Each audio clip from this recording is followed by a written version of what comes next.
Hey gang, what's up? Just Ehren, right back. Now we're going to show the Oggo committee like the whole thing. And hopefully this is going to go as smoothly as I think it should.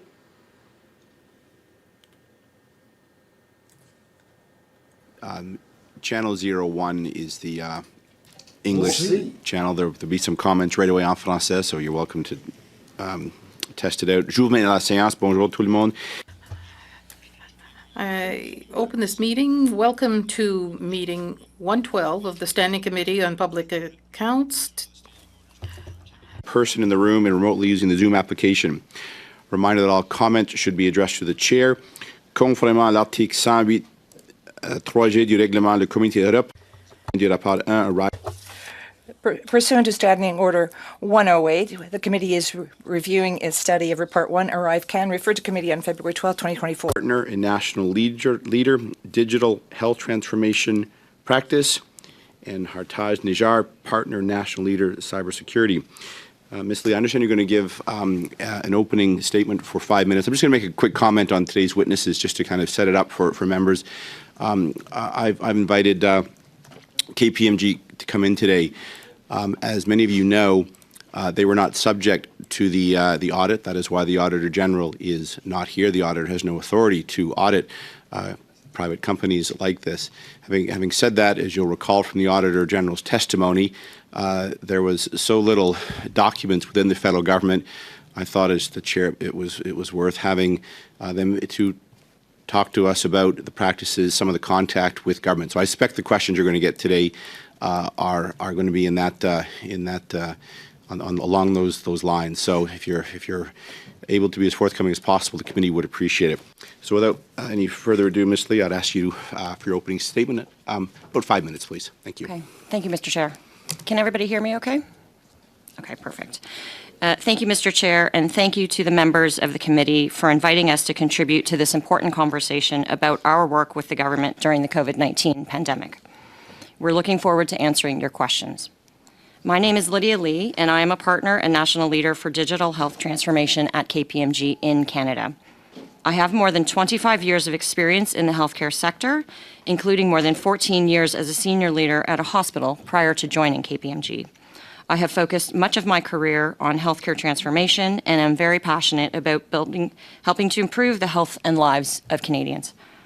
I'm also joined today by Hartaj Nijar, a KPMG partner and national leader for cybersecurity. Hartaj brings over 2 decades of experience assisting some of the world's largest organizations on matters relating to cybersecurity. Together, we are here to represent KPMG Canada, which employs more than 10,000 people across the country. KPMG in Canada is fully owned and operated by Canadians. We have been serving Canadian businesses, organizations, and communities across the country for over 150 years. Nearly 80% of our clients are small and medium-sized businesses, the backbone of our economy. Our role is to assist our clients, including governments at federal, provincial, and municipal levels, to identify and close strategic and operational gaps, providing specialized knowledge and services in areas where support is required. We consider our services to be an important part of our contribution to Canadian society. We are known for our tax, advisory, and auditing services. And as you know, we are the auditor for the House of Commons. We also provide a comprehensive range of services that help Canadian businesses address many of the most pressing economic and social challenges we face as a country. Notably, this includes public health and cybersecurity, which is why we are here to talk to you today. At the onset of the COVID-19 pandemic, the government urgently looked for outside expertise and invited vendors to respond to a public request for proposal. KPMG responded by competing in this procurement process and was selected as one of 6 vendors under the COVID Emergency Professional Services, or CEPS, contracting vehicle. This competitive process and the resulting contract provided government departments and agencies with the ability to engage firms like KPMG for specialized global expertise. Our engagement with the government during the pandemic included work related to the Arrive Can program, which fell into 2 streams. The first, which I led, was for the Public Health Agency of Canada. As one of Canada's largest healthcare advisory firms, the agency looked to us as they dealt with an unprecedented and rapidly evolving pandemic. In particular, we were asked to provide in-depth subject matter expertise and global knowledge to assist in developing policies and procedures for the implementation of the ArriveCAN program. We analyzed how travelers and government operations would be impacted by the evolving policies, supported extensive stakeholder engagement to solicit feedback on emerging issues, and applied international leading practices to help limit the transmission of COVID-19 to Canadians from international travel at air, land, and sea border crossings. Put simply, when the government decided to make the ArriveCAN application mandatory, we identified and helped address the significant implications of that decision for all Canadians, including travelers, government operations, and the travel industry. All of the services we provided were part of the public procurement process. The second stream of work was conducted by Mr. Nijar's team and was cybersecurity work subcontracted through GC Strategies on behalf of CBSA Canada. KPMG is known in the field for having strong expertise in cybersecurity. Between October 2021 and March of 2022, KPMG provided an independent cybersecurity assessment of the ArriveCAN application. This assessment included a review of practices, procedures, and configurations related to the ArriveCAN mobile app, web portals, and cloud hosting environment. Our work was completed on time and on budget and was reviewed and approved by CBSA. We are very proud of the services that KPMG provided to assist the government during the pandemic. We delivered highly specialized expertise at a time of unprecedented uncertainty for Canadians and the world. We recognize the importance of the committee's efforts to review this work and to ensure value for money for Canadians. In each case, we delivered our work on time and on budget using the contracting vehicle identified and directed by the government. Thank you, and we'd be happy to take your questions. Thank you very much. We'll begin our first round.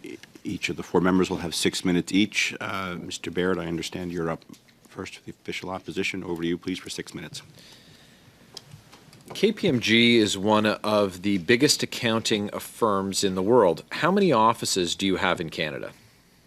Thank you for the member's question. I'll answer that to the chair.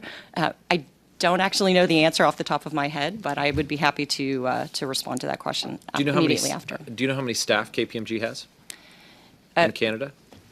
Thank you for the member's question, and I'll also try to answer that question. I do know that we have about 800 partners, and in terms of the total number of staff, again, I would have to get back to you with that answer. So you said in your opening statement that KPMG was subcontracted by GC Strategies. So you, off the top of your head, fair enough that you're not sure. How many offices are there? Are a lot of KPMG offices and hundreds of staff.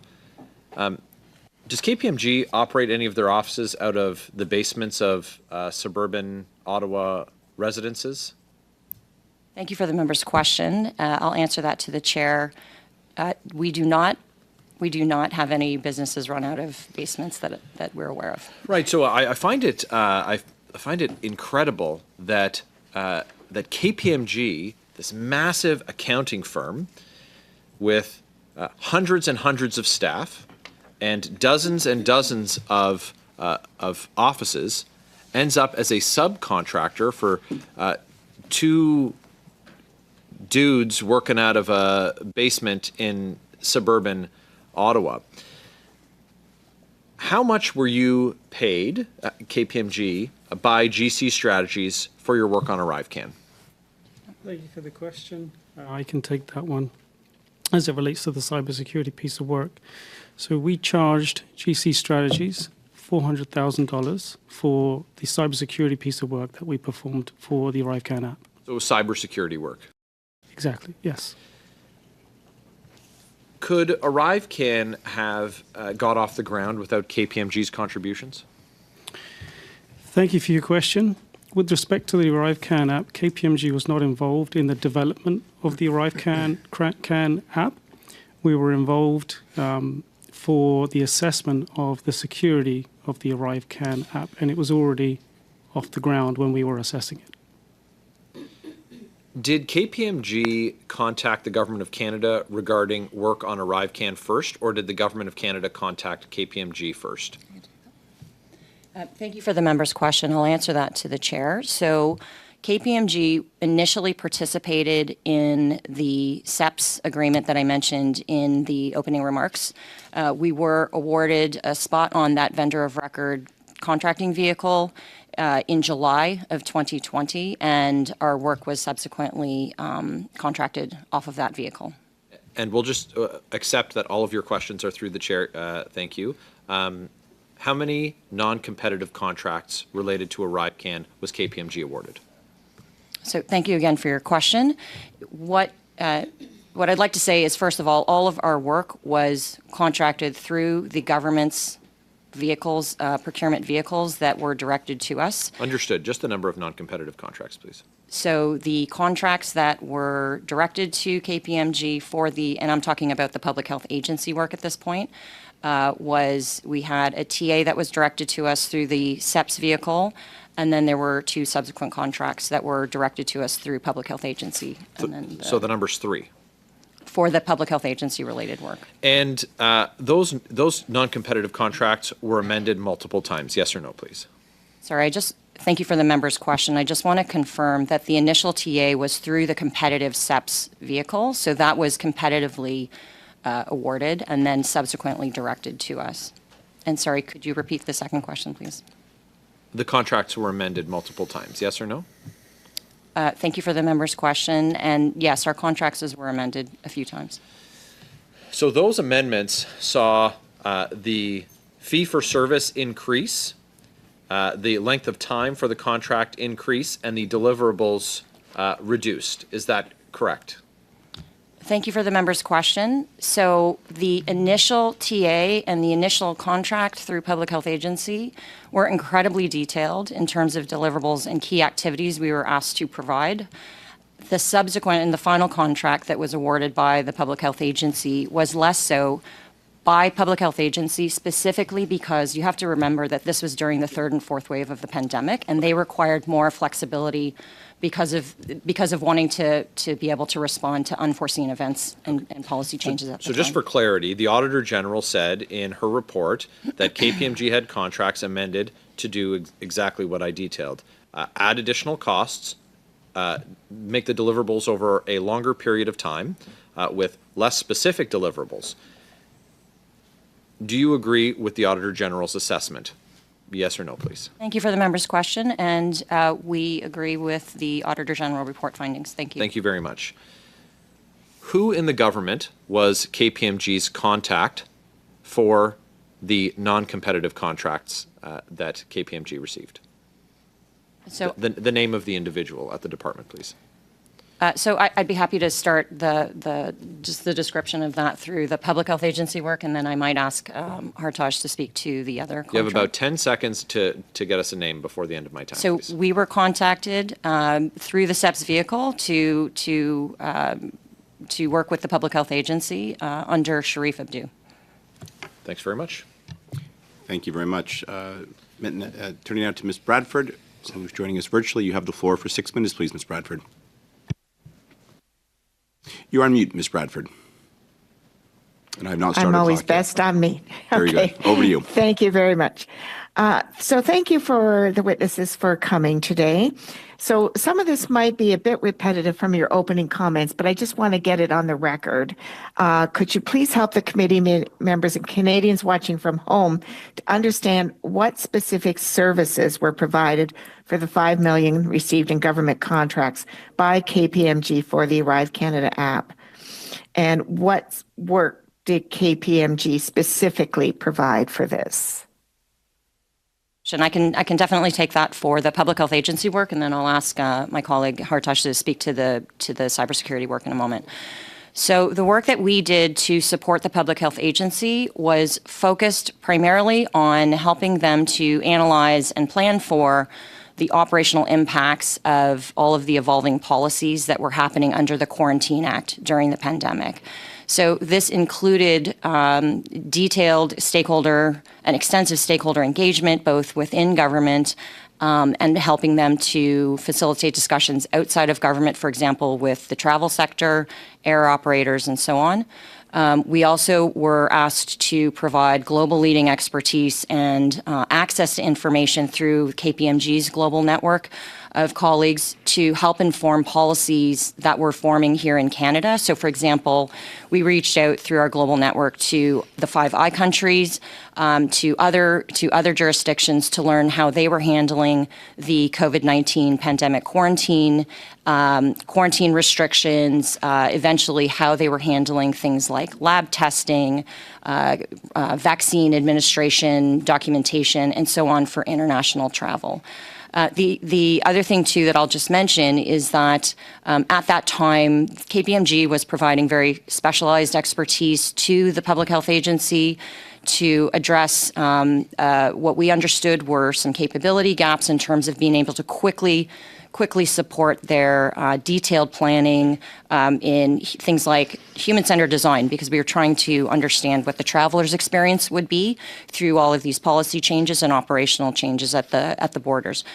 So we were developing journey maps, process designs, all in very, very rapid pace to support their constantly evolving policy environment. So that was essentially the nature of the work that we did under the Public Health Agency, but maybe I'll let Hartaj speak to the other work. Sure. So with respect to the cybersecurity work, there were 5 primary bodies of work. The first was to assess the vulnerability management practices around the ArriveCAN environment. So that is to do with how do you identify vulnerabilities and mitigate vulnerabilities in a timely manner. The second was to assess compliance with certain privacy regulations, in particular surrounding the cloud hosting platform. The third was to assess the cloud hosting platform itself to understand if appropriate security controls were embedded. The fourth was to understand whether appropriate incident response processes were in place such that if there were an incident or a breach of some sort, would it be possible to respond and recover in a timely fashion? And the last was to do with understanding whether appropriate security practices were integrated within the development processes. Okay, thank you for those detailed responses. So can you confirm the total amount that KPMG received for this work on the ArriveCAN application? Thank you for the member's question. I'll just want to reconfirm that KPMG did not do any work on the development of the app itself. However, for the Public Health Agency work that was contracted to KPMG, we invoiced about $4.5 million before taxes. And for the cybersecurity work, we invoiced $400,000 for that work. Okay, thank you so much. So it is the approximately $5 million. Can you please explain why KPMG was not able to receive a contract directly from the government or CBSA in this case to work on the ArriveCAN app or the work that you provided in this process? And why did they need to be subcontracted by GC Strategies? Thank you for your question. I can take that one as I believe it relates to the cybersecurity work. KPMG would have been proud to contract under any vehicle or even to bid in a competitive RFP process. We were asked to subcontract through GC Strategies and we complied with the government's request. So how was the decision made on KPMG's end to become a subcontractor for GC Strategies? You said they reached out. What was the process involved where you made that decision that you would subcontract through GC Strategies? So thank you again for the question. So when KPMG is contracting with a party, be it a client or a partner or an entity, we have rigorous client acceptance and engagement acceptance processes which we must follow in every case.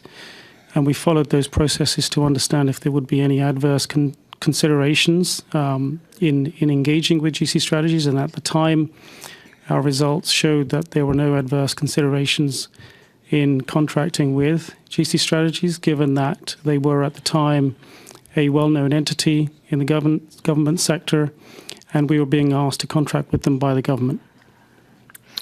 Have either one of you met with Christian Firth or Darren Anthony, either one of you? Thank you for your question. I have not met with either of those individuals, and I believe Ms. Lee has also not met with those individuals. I have not. Thank you, Ms. Bradford. That is the time. Coming up next is our Bloc Québécois member, so you might want to have your earpiece ready if it's not already. Madame Secrétaire Desgagnés pour 6 minutes. On prend les deux langues officielles au sérieux ici. Ms. Sinclair Desjardins, you have 6 minutes, and if there's any delays for the translation, I would like to get a few extra seconds so that we don't, thinking of the francophones. Thank you for coming here.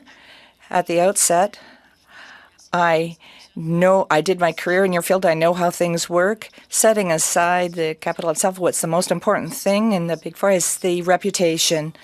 And at that time, the reputation of KCBM, at least in the eyes of this committee, and according to the report of the Auditor General, has been dealt an adverse blow. Thank you very much for coming and answering our questions. My first question is, with respect to the contract that you were subtracted to do through GC Strategies, who in the government asked whom in KHMP to accept to be a subcontractor for GC Strategies? And I would prefer to have a very brief answer, please. Thank you for your question. So KPMG was contacted by a CBSA official, and his name was Mr. Antonio Utano. And this individual asked the KGMP, a company with 10,000 employees, I do know that for a fact, to accept to be a subcontractor and to lose out on part of the profits that you could have done had you had a direct conference with the government. So it's Mr. Antonio who asked you to become a subcontractor with GC Strategies. First of all, why would you have accepted that? Thank you for your question. KPMG would have charged the government the same amount that we charged to GC Strategies for the work that we actually performed. With respect to the work, we were asked to submit a proposal to GC Strategies, and our assumption was when KPMG is asked to submit a proposal, our assumption is others are also asked to submit a similar proposal, and the proposal that is ultimately the best is awarded the work. Merci, je sais très bien comment ça marche. Thank you. I know how it works. Why did you agree to be a subcontractor to a two-person company? Yes, perhaps you charge the same amount, but you know full well that there's something that doesn't smell right when you, for example, you knew that any consultant who is awarded a contract with someone else must fill out forms with respect to risk assessment. And do you not think that GC Strategy had a risk involved with it for a company like yours? KPMG should have seen this, and somebody who working on the project should have understood that there was a huge risk working with a two-person company. This is a real reputational risk, and you're the evidence of that today.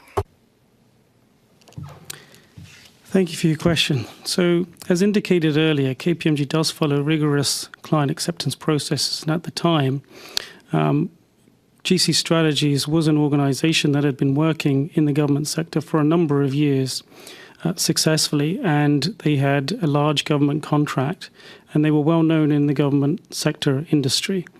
And our checks did not indicate any adverse implications of engaging with GC Strategies. Furthermore, KPMG was directed to do so by the government, and so we had understood that the government had followed its own processes to vet GC Strategies as well. D'accord.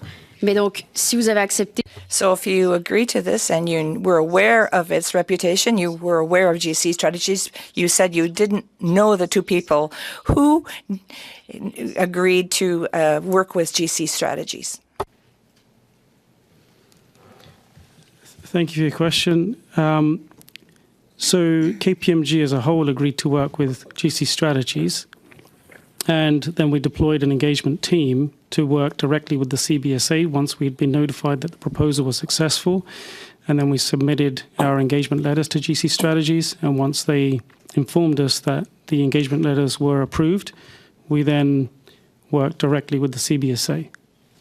Vous dites KPMG au total, mais il y a une personne. You say that KPMG in a whole, but is there an associate or a chief director who agreed to contact with GC Strategy. There was a full team that worked with them, or at least in providing the work to GC Strategy so they in turn could deliver the work to the government. Could you tell me how many people were part of this team and who was in direct contact with GC Strategies? Who in KPMG was in direct contact with GC Strategy and was aware of the reputation? Thank you for your question. There was a full team deployed to complete the work, security cleared at various different levels from partner all the way down to senior consultant level to complete the work in the time that it took. In terms of the contract itself, so it was signed by a partner in our cybersecurity team within Ottawa, and he engaged directly with GC Strategies just for the contract, and then once that was done, then we had very little to do with... travaille-t-il encore pour KPMG? Does this associate still work for KPMG? Thank you. Yes, he does. Et Yes. pourquoi n'est-il pas là aujourd'hui, sachant que c'est lui qui... And why isn't he here today, given that he's the one who dealt with GC Strategy? He should be here today to answer questions put to him by our committee. Thank you for your question. So the reason I am here today is because I'm the national leader of cybersecurity, so any work that we perform underneath cybersecurity falls within my purview and my responsibility. Il y a des chaises vides à côté de vous. Il aurait dû être présent. There are some empty chairs beside you. He should have been here to explain his relationship with GC Strategies. We asked to deal with people who had direct information with respect to our Reef Cannon, who had direct contact with GC Strategy. You should have known that the empty chairs should have been filled by someone. I'm finished, Mr. Chair. Thank you very much. Desjardins, Mr. Desjardins, you have the floor for 6 minutes, please. Thank you very much, Mr. Chair, and I want to thank the witnesses for being present with us today. I want to turn to, I think, a few topics that Canadians are most concerned about in relation to KPMG's work and the work of GC Strategies, the Public Health Agency of Canada, and the CBSA.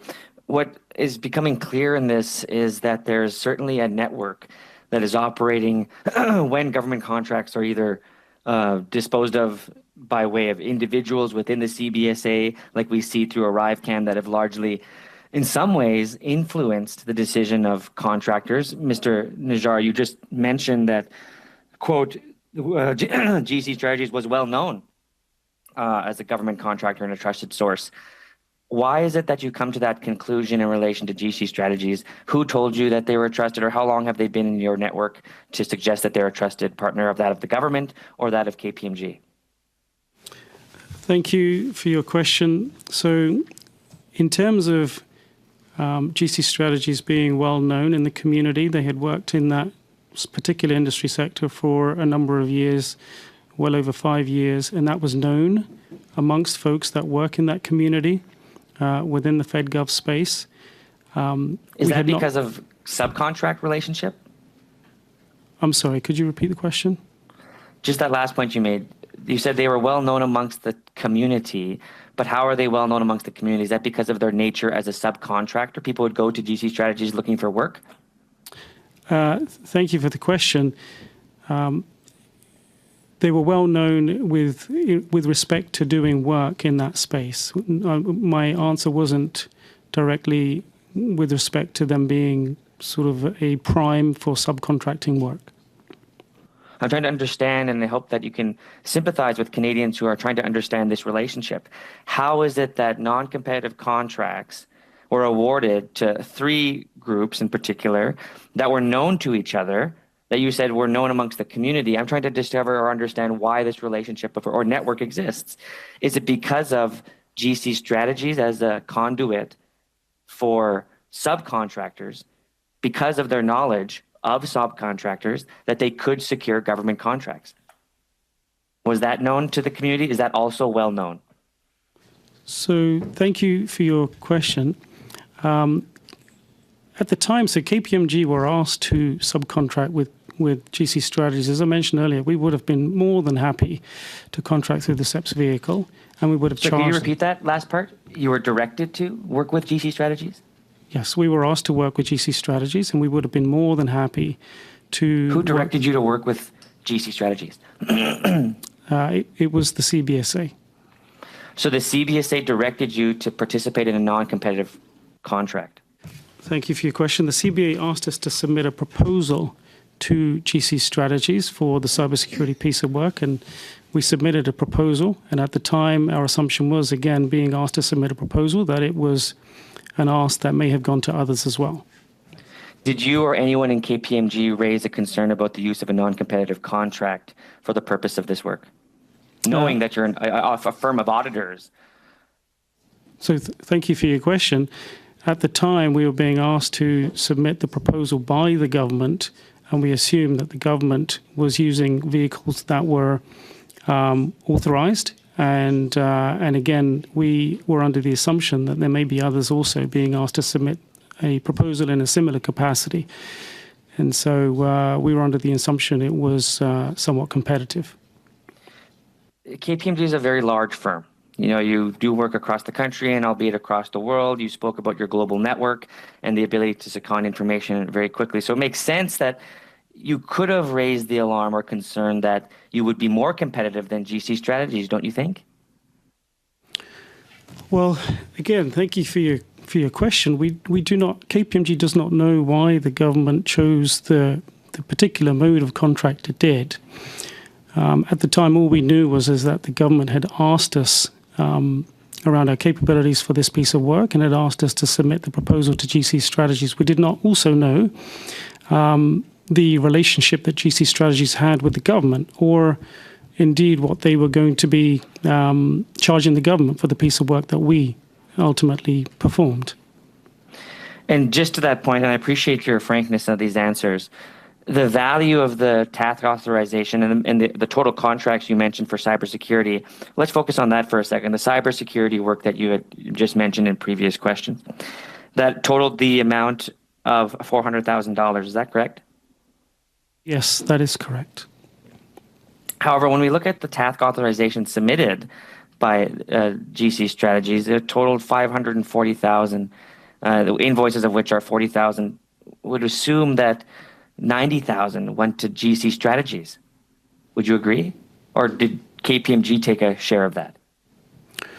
Thank you for your question. KPMG is unaware of the figure that GC Strategies charged to the government. We did not have any line of sight or visibility into that at all. The Auditor General found that the Public Health Agency of Canada awarded a professional contract task authorization using a non-competitive approach to KPMG. However, found no documentation of the initial communications or the reasons why the agency did not consider or select another eligible contract to carry out the work. And you confirmed some of these details with us today.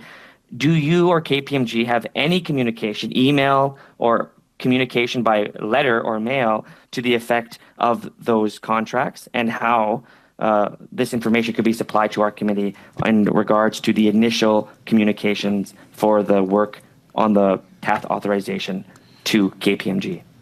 Thank you for the member's question. I'll take that one. So with respect to the initial task authorization, as I said, we were direct contracted through the CEPS vehicle that I mentioned earlier.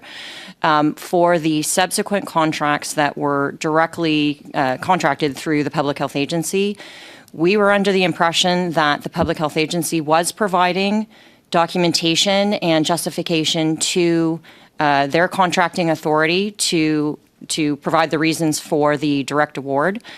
We don't have any email communications as such that you're identifying, but we were under the impression that they had provided the documentation to their contracting authorities as required. So you have Thank no you. information Mr. about that? That is your time. The witness. Thank you, Chair. I want to make sure the witness had a fulsome time for answer, but you're over. Turning out to beginning our second round. Our second round consists of six slots. Mr. Brock, you have the first, please, for 5 minutes. Thank you, Chair, and thank you for the witnesses for your attendance today. Since Justin Trudeau formed government, KPMG has been one of the leading recipients of government contracts to the tune of almost $250 million. Of that, we hear today your work surrounding the ArriveCAN app and implementation is roughly $5 million.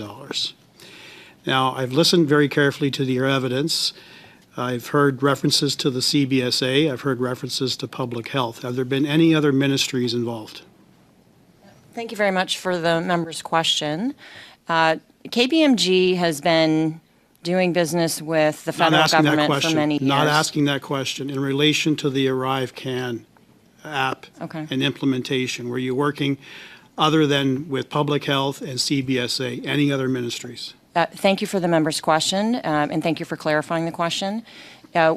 For the public health agency work we did, we were aware that there were ongoing discussions with other government departments as part of operational implementation of the program. We were not contracted by, nor did we have any direct contracting or procurement-related discussions as it related to ArriveCAN to support that work. Okay, so let's talk about the contracts. We talked about the competitive contract that you were asked to bid on. We also know through the Auditor General's report, there were a number of non-competitive contracts that you were ultimately awarded. So just the number, how many were competitive and how many were non-competitive? Thank you for the member's question. So the initial TA was the competitive SEPs. So that was the Is that the only one? for the. Is that the only one that was competitive? That is correct for the public health agency related work. Right. And if I may, there were then 2 subsequent contracts directly awarded by the public health agency to KPMG. That were non-competitive. That is correct. Okay. They were directed to us. Okay, and what about through CBSA? Thank you. The work that we did on the cybersecurity front, there were 2 contracts that were with GC Strategies. There was no contract direct with the CBSA. You were non-competitive as well, correct? Thank You you. weren't bidding with other companies. You were asked to work with GC Strategies, so it was a non-competitive contract. Thank you. We were asked to submit a proposal to Right. GC Strategies, Which was ultimately granted. which was granted. Right. So 2 with CBSA, 2 with PHAC, that's 4, and 1 was competitive for $5 million. How many employees for those 5 contracts worked on that for $5 million? How many employees at KPMG? Thank you for the member's question. I don't have the number off the top of my head, but I can say that over the close to 2.5 years of time that we supported the public health agency, we had a number of people. So I was the engagement partner, but we had a number of people. I think on the original TA, we might have had 10 or 15 people that were identified that participated in some initial stakeholder engagement. Okay. And then as time went on, we Okay, had. so let's move on to the issue now that you were directed by CBSA to work directly with GC Strategies. You indicated, sir, when pressed, that was Mr. Antonio Utano, right? Thank you for your question. That is correct. Yes. Did he reach out directly to you or another partner? Thank you. Mr. Utano reached out to our federal government practice. And And what does then that he- mean? So KPMG has a number of industry specialists. Yeah. And Who industry did he teams. speak with at KPMG? Thank you. He ultimately spoke with a partner in our cybersecurity. Who? So the partner's name in the cybersecurity team was Mr. Imran Bashir. Okay. All right. And how was that communicated? Was it Thank a you for- phone call? Was it an email? Was it a text? Thank you. The initial conversation was through email. Through The initial email. reach out was through email. Do you yes. still have a copy of that email? Thank you. I would need to investigate and check. Okay. I'll be asking you within the time permitted by this committee to tender that email. In fact, any and all correspondence, written correspondence, whether that's snail mail, email, a text message, any correspondence between CBSA and KPMG to work specifically with GC. Can you provide that to us? Thank you. We will definitely have a look to see what we have and what we can provide and get back to you. Okay. Were you communicating at all with any other member of the CBSA team? Thank you for your question. No, not to my knowledge. Were you communicating with any elected official? The Thank you president again. of the CBSA, the deputy minister, the minister of public safety, Mr. Brock, your anything time like is up. that? I'm going to allow an answer, but Thank you. No. All right. thank you very much. And Chair, could we identify the timeline, please? I will at the end, but yes, we'll come back to requested documents, and I will explain how that works. Ms. Khalid, you have the floor for 5 minutes, joining us virtually. Over to you, please. Thank you, Chair, and thank you to the witnesses for being here today. Just to build a little bit of context in some of the questions that my colleague had asked. How much did the Harper government award to KPMG while they were in power? Thank you for the member's question. I'm not aware of the answer to that question, but as I said before, KPMG has been very proud to support the federal government for a very long time, for many, many years, well before this body of work. Are you able to get us an answer to that question? Thank you very much for the member's question. We can certainly endeavor to check that out and follow up with the committee afterward if you like. Thank you. I appreciate that. Now, I know that the issue that we're discussing here is not whether the ArriveCAN app was a success or a failure. We're talking about the costs of the app. And, there's been a lot of disappointment, myself included, as to how this money was spent and the process through our federal government as to how it was spent. But it seems to be more and more a systemic problem. And you, having worked with various governments over past decades, perhaps can help us understand that a little bit. Now, I know that when the Conservatives were in power, they were paying Deloitte $90,000 a day to teach them how to cut costs. And there was a quote from the late Jim Flaherty, who was the finance minister, who says, "Private sector advice is valuable, it's important, it's essential." Now, can I get perhaps your viewpoints on how the private sector does lend a hand, especially in instances where with the pandemic that we were facing?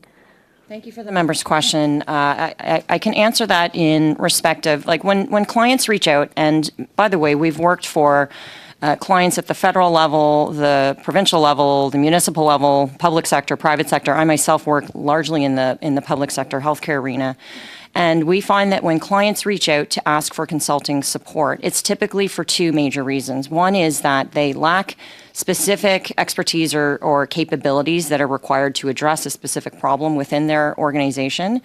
And the second reason is that perhaps they might need more capacity in a very short period of time to address time-sensitive or urgent requirements. And I think coming back to the experience that at least KPMG had in this instance that we're talking about this morning, we certainly felt that we were being asked to provide exactly support in those two areas for both Public Health Agency as well as the CBSA.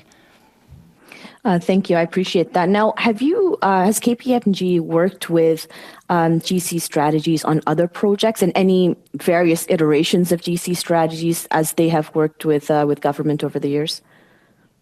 I can take that one. We have not worked with GC strategies prior to the engagement in question, nor have we worked with them after. And would you be aware if GC was working under a different name, would your answer still qualify for that? Thank you for your question. Yes, I believe my answer would qualify. And has KPMG worked with Coradix or Dalian or Curadel companies in the past? Thank you for your question. To my knowledge, we have not. And how do you, as in KPMG, work with your employees and your contractors as they work with government to ensure that there is no overlap or conflict between government employees and KPMG as a consulting agency? Is there a conflict that you provide checks on? For any engagement that KPMG takes on, we have a rigorous not only client acceptance and engagement acceptance process, but a conflict check process as well to understand if there are any independence or conflict issues that may arise. We take those matters extremely seriously, and those are performed on every engagement. And what kind of checks do you look for conflict? Thank you. We look for relationships, personal relationships, family relationships. There's a series of questions that we must answer for the engagement team and for the engagement partner with respect to any relationships that they may have with the organization and things of that nature. Okay. Thank you very much, Mr. Najjar. And Ms. Lee, those are all my questions today. Thank you very much, Ms. Khalid. Maintenant, encore une fois, once again. Madame Secrétaire Desgagnés, vous avez la parole pour 2 minutes 30 secondes, s'il vous plaît. You have the floor for 2.5 minutes. Thank you, Mr. Chair. Going back to the associate who dealt with GC strategies, I believe you mentioned him, Imran Bashir. Could you please spell his family name? Thank you for your question. His name is spelt Bashir. Parfait. Merci, je l'avais bien noté. Thank you. I've noted that. This individual, when he filled out what is called the at KPMG, where I did work, before you sign a contract, you have to look at risk evaluation. This individual should have seen that it was not usual for a government official, a government employee, ask that that you be a subcontractor to GC strategies. This employee, particularly if he's an associate, is someone who should have known the reputational risk, should have realized that there was a problem with this. Now, I'd like to have a written answer from this individual because this person should have been here today. I'd like a written answer. Did this individual know that GC Strategy was inviting government officials, including Mr. Antonio Utono, to events, whiskey tastings, golf tournaments? Was he aware of all that going on? And I would like to have this explained in a written answer. Thank you. Let me just interrupt for a second here. So how the House Commons committees work is we seek information from witnesses. Members will request information, which we hope witnesses will provide. If you're agreeable to that, we typically hope for an answer within 2 or 3 weeks, at which point the committee analysts will reach out. You're probably aware of this.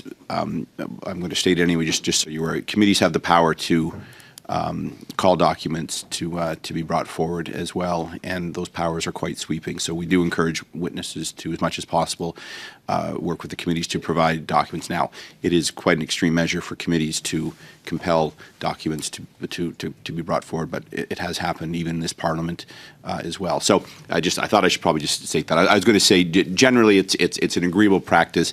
Witnesses are here to help committee members understand us and do endeavor to provide documents. But I just thought I would just give you that information, and I'll now turn the clock back on. If you have a question for me, yes, go ahead. Is it our responsibility to remember everything that's being asked of us, or will we get a summary? Or good question. The analysts will turn back to you and provide a list of what the committee members, which is why I also endeavor to from the chair confirm that you've understood the request as well. I would not want to put a witness in a position where a member has asked for a document and you were not aware, or the request kind of flew over in a way. I believe Mr. Brock was quite clear on what he's hoping to receive, and it was just a question of the timeline that I wanted to highlight at the end, but I thought I'd better do that right now. But yes, we will loop back around with you and provide information to you. And if there are concerns, you can flag that with the committee, and we'll of course consider that. But as I said, the powers of House Commons committees are quite sweeping when it comes to information. So I'll turn things back to you to answer that question from Madame Sinclair Desgagnés about that. Or if you'd like, she can ask it again now that I've spent a few minutes. Why don't you go ahead and do that again, Natalie? I've stopped the clock, and I'll run it again once you're done the question. You've got one. Yes. Okay. So I was asking his associate to provide us with a written answer, this individual who was in direct contact with GC Strategy, because Mr. Bashir aware of the fact that the two individuals from GC Strategies were inviting government members to events like whiskey tastings and golf tournaments, etc. Was he aware of this? I'm going to start the clock again right now. If you had a minute to J'ai go. combien de temps, Monsieur le Président? 1 minute? 1 minute. How much time do I have remaining? 1 minute? Thank you. Je passerai à la... So I will turn to my second question. You could work with your colleague to provide. thank you. Yes, we can work with Mr. Bashir to try and provide that. Thank you. Committee appreciates it. Madame Secrétaire, Desgagnés, 1 minute, s'il vous plaît. 1 minute. Thank you. I'll turn to my next question. The Auditor General in a report said that when there were invoices to be sent, submitted under this contract that KPMG had with the government, the invoices became less and less clear as to what tasks were fulfilled, and then still the price and the value of the contracts went up, and the length of time of the contract was extended, and the invoices were less specific as to what was actually done. When you fill out an invoice that's sent to a client, I know I've done this several times, normally you have to be very specific about the task performed. Even we have to do this for our accounting services. So who in KPMG authorized in the fact that imprecise invoices were sent to the government? Was this Mr. Bashir? So thank you very much for the member's question. Maybe I'll take that for the public health agency related work.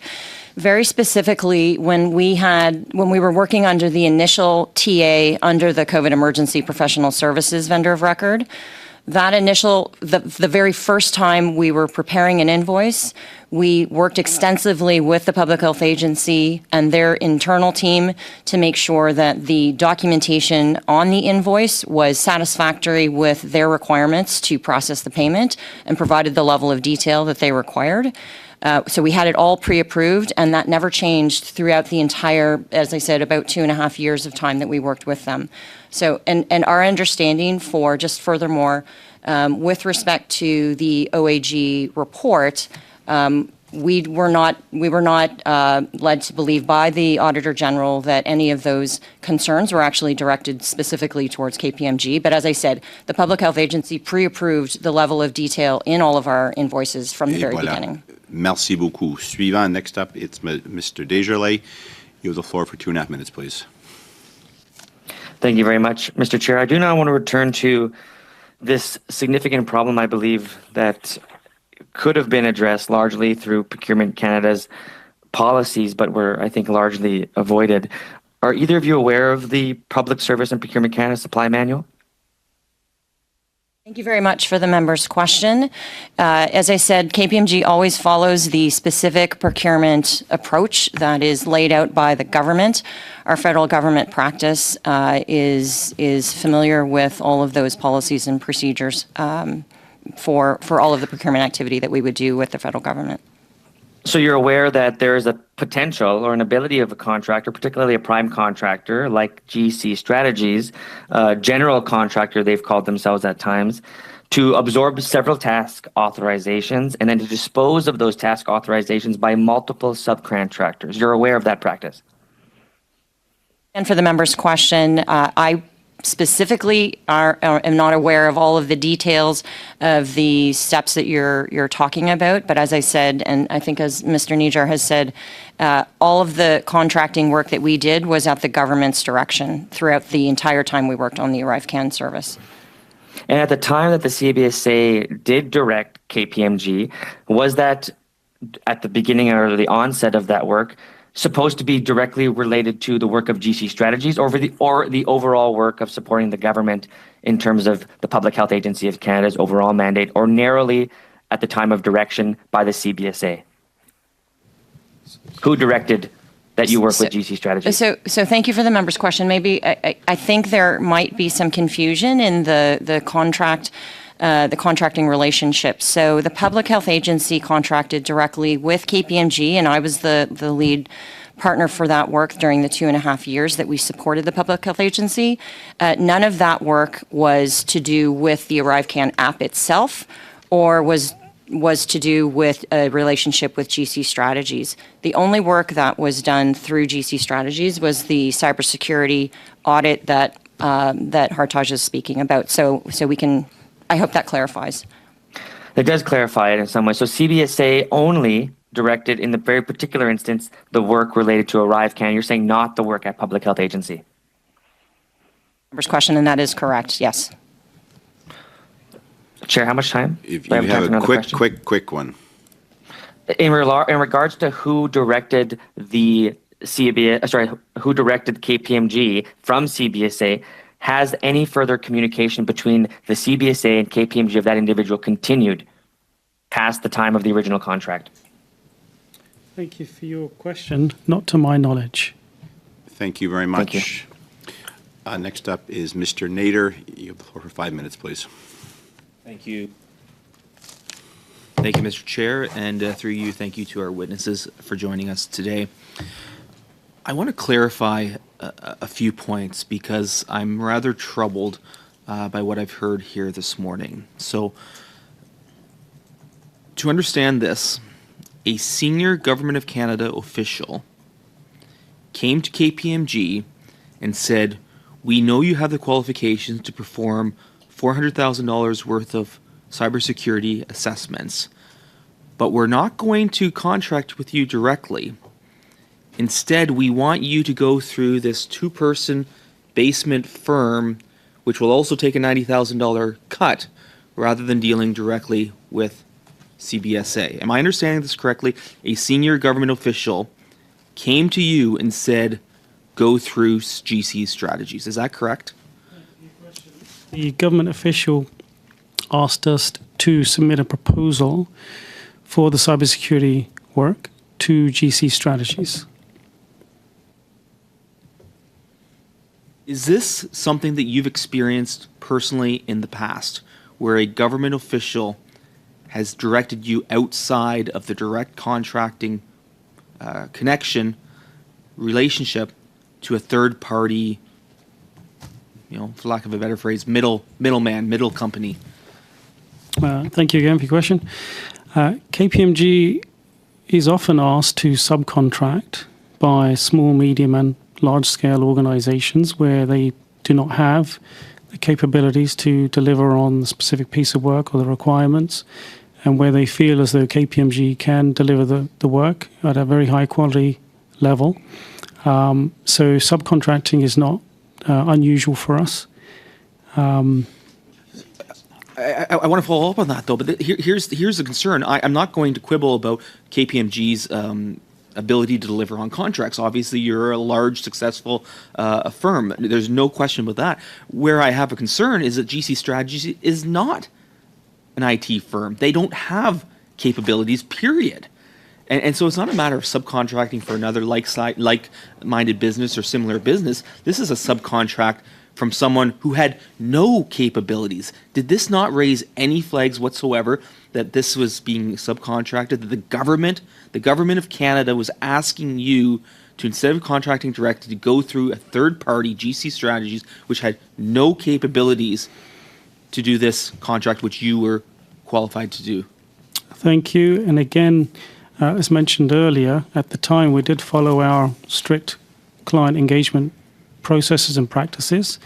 And at the time of the engagement, there was nothing that stood out as peculiar from those processes and practices that we followed in following the instructions from the government and contracting with GC Strategies on this specific piece of work. And at a time that was unprecedented, and it was an opportunity to help Canadians, and we complied with the ask. I just think Canadians might be concerned by what seems to be a very cozy relationship that GC Strategies seem to enjoy with senior government officials, where contracts are being awarded through third parties to make this work. We know hundreds of these middlemen type company are being used. I want to address one final point before I run out of time, though, and that's about developing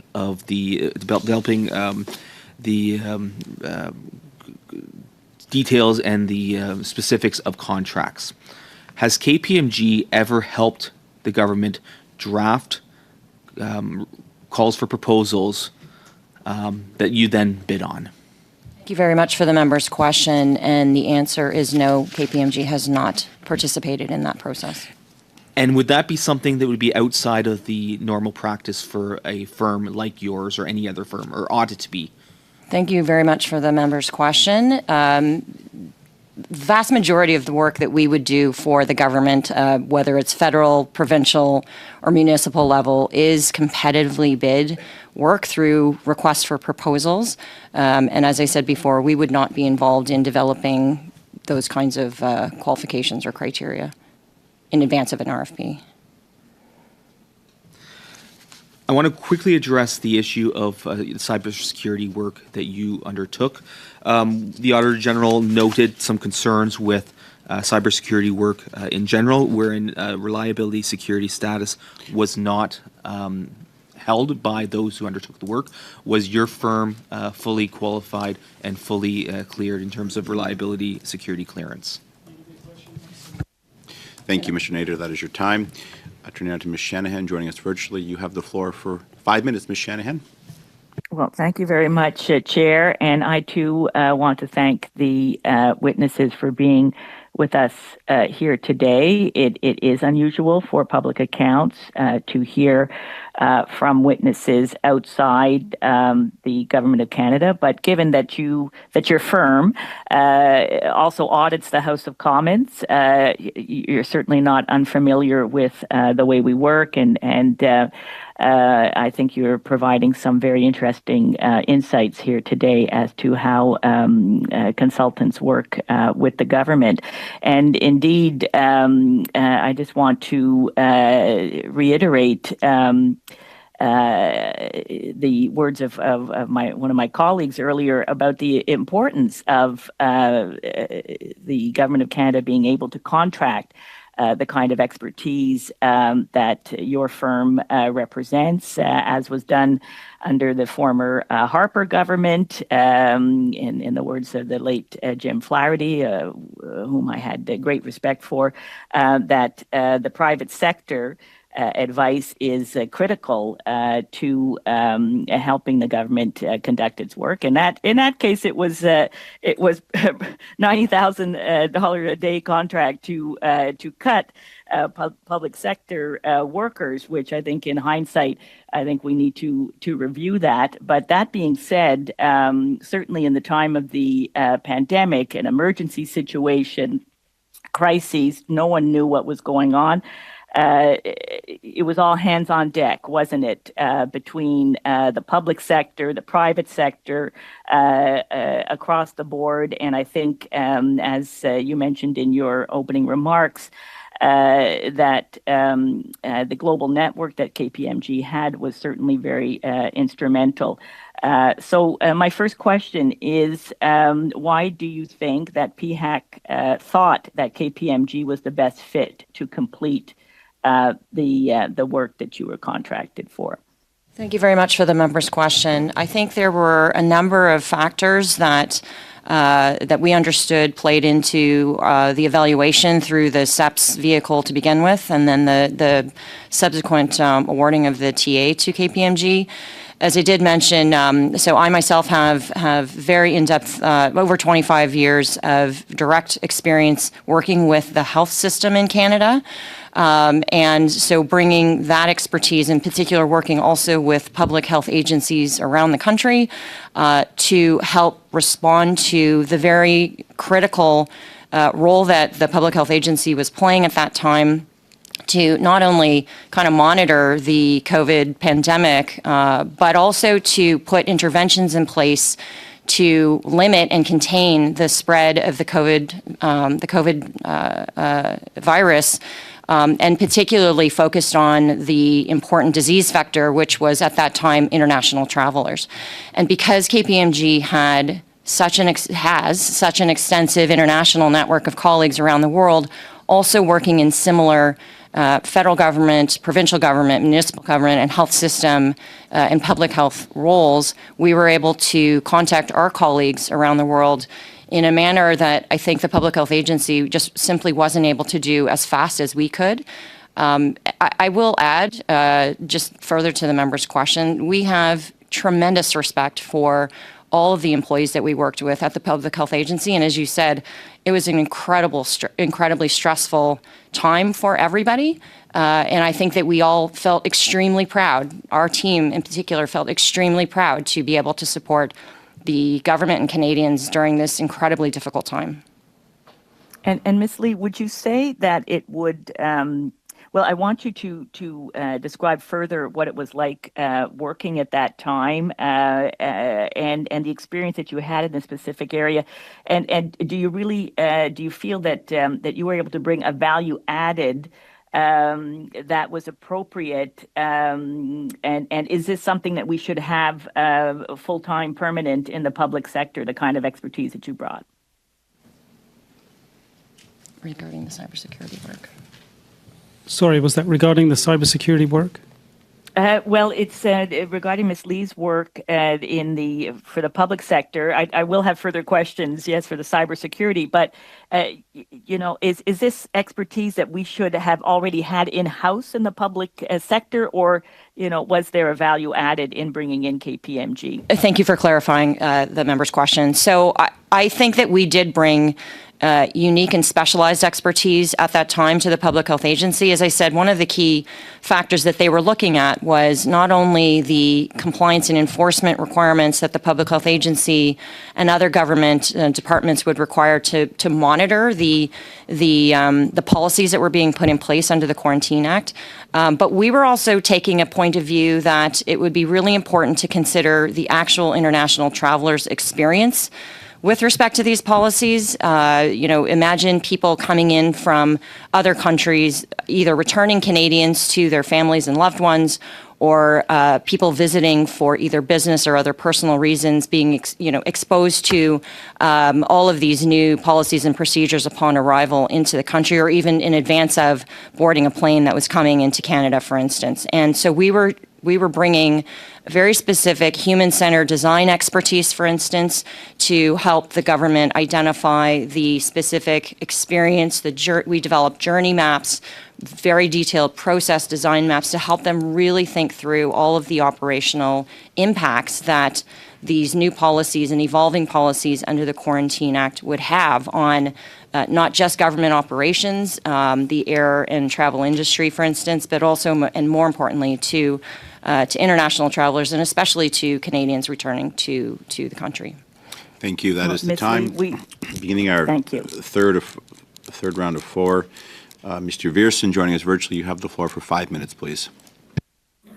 Well, thank you, Mr. Chair, and I want to thank the witnesses for being here today. We understand that the RCMP is investigating the ArriveCAN scandal. Has KPMG been contacted by the RCMP in regards to this? The RCMP has not contacted KPMG. Okay.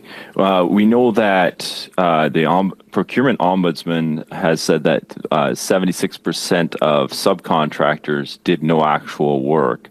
How would you respond to that, given that you're one of these subcontractors?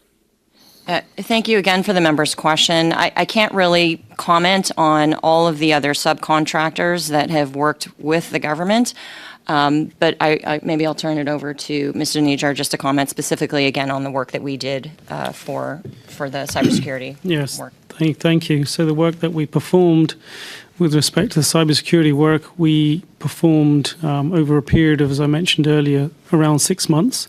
There was a large body of work that was performed across 5 different streams of work that required very specialist expertise. Can you be a little more specific? Like a large body of work over 5 streams, that doesn't tell me a lot. Thank you for your question. So again, there were 5 streams of work that related to, as I mentioned earlier, vulnerability management, privacy, cloud, incident response, and secure development practices. And each of those. What does that mean for me tangibly? If I'm using this app, you're maintaining security of my data, my name, my address, that sort of thing. Thank you. So we were asked to perform an assessment of the security and privacy of the application, how it protected the information of citizens, and other parameters around cybersecurity, and that's what we executed on. Okay. Just going back to the suggestion that you deal with GC Strategies, we heard on February 27th that GC Strategies was also suggested to approach you for this expertise. Had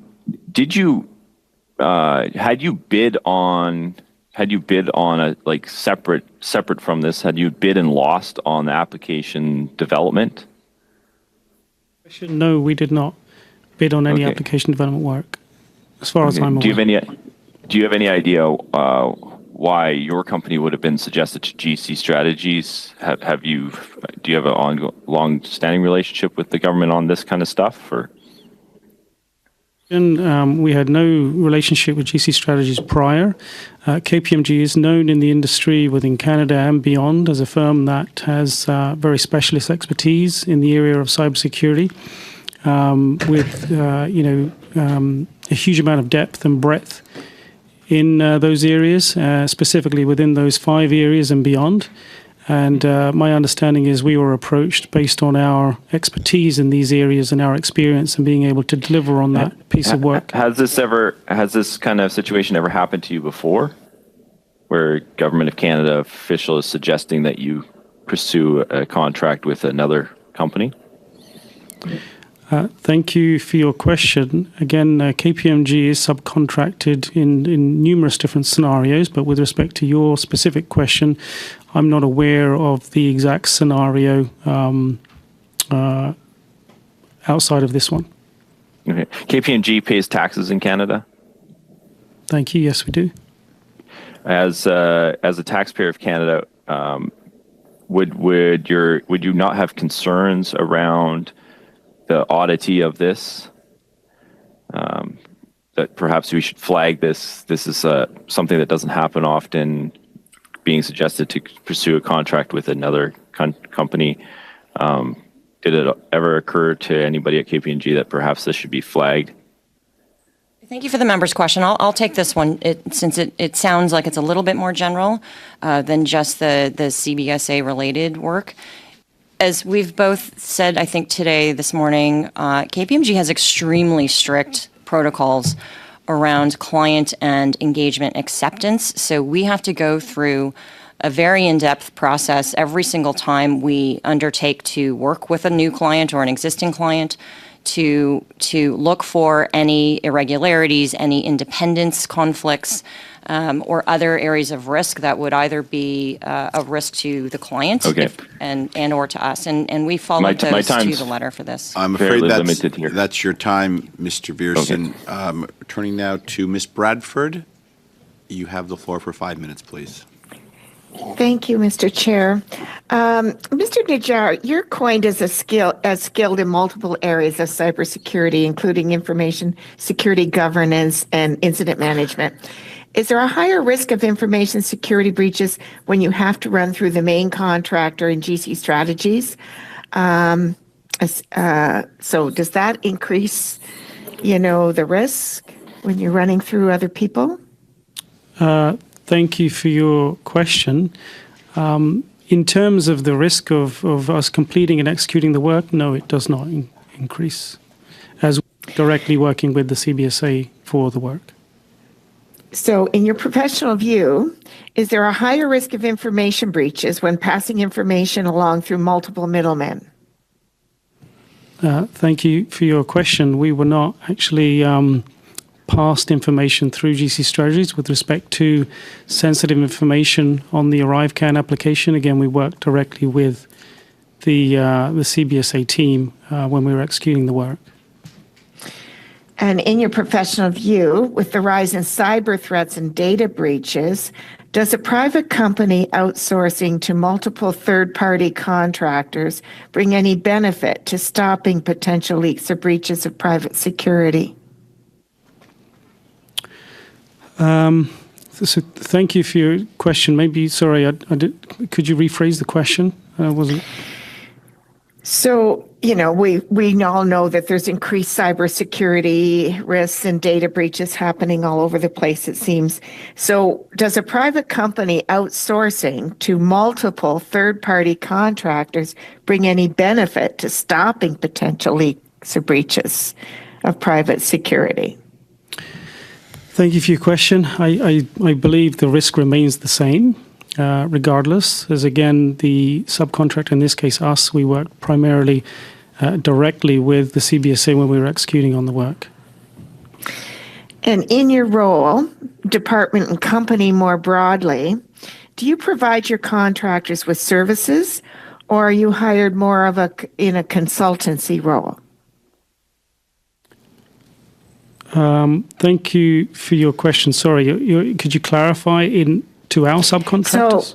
Right. So no, in your role, like in your company, would you say that you provide contractors with services, or are you acting more as a consultant? Thank you for your question. If I've understood you correctly, in this case, we were the subcontractor and GC Strategies was the prime. We were providing professional services to the CBSA. Okay, so you weren't really a consultant in this case. You were actually providing services. We were consulting to the CBSA, but the services that we were consulting on were cybersecurity services. Right. So I guess basically, just to be clear, you were doing both then. You were providing services, but in a consulting capacity. That is correct. Okay. With ArriveCAN specifically, what were your duties and oversight over the project? Thank you for your question. So KPMG had no oversight in the development of the application at all. Our role was specific to the cybersecurity assessment of the ArriveCAN application, the underlying cloud platform, and that's what we executed on, and we provided oversight of the work that we performed for that ask. And so how can cybersecurity and ensuring robust systems are in place go hand in hand with the hiring out of independent third-party contractors as subcontractors? Thank you for your question. I'm not clear on the ask, so if you could kindly rephrase. Okay, so the cybersecurity is your area of expertise, and ensuring that robust systems are in place.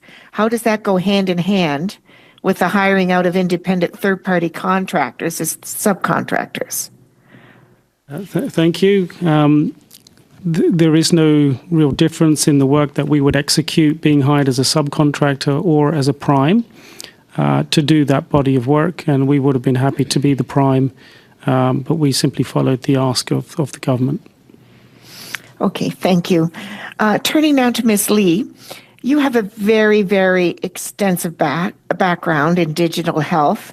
How did you end up at KPMG? Thank you very much for the member's question. So as I mentioned in my opening remarks, I've been in the healthcare industry for over 25 years.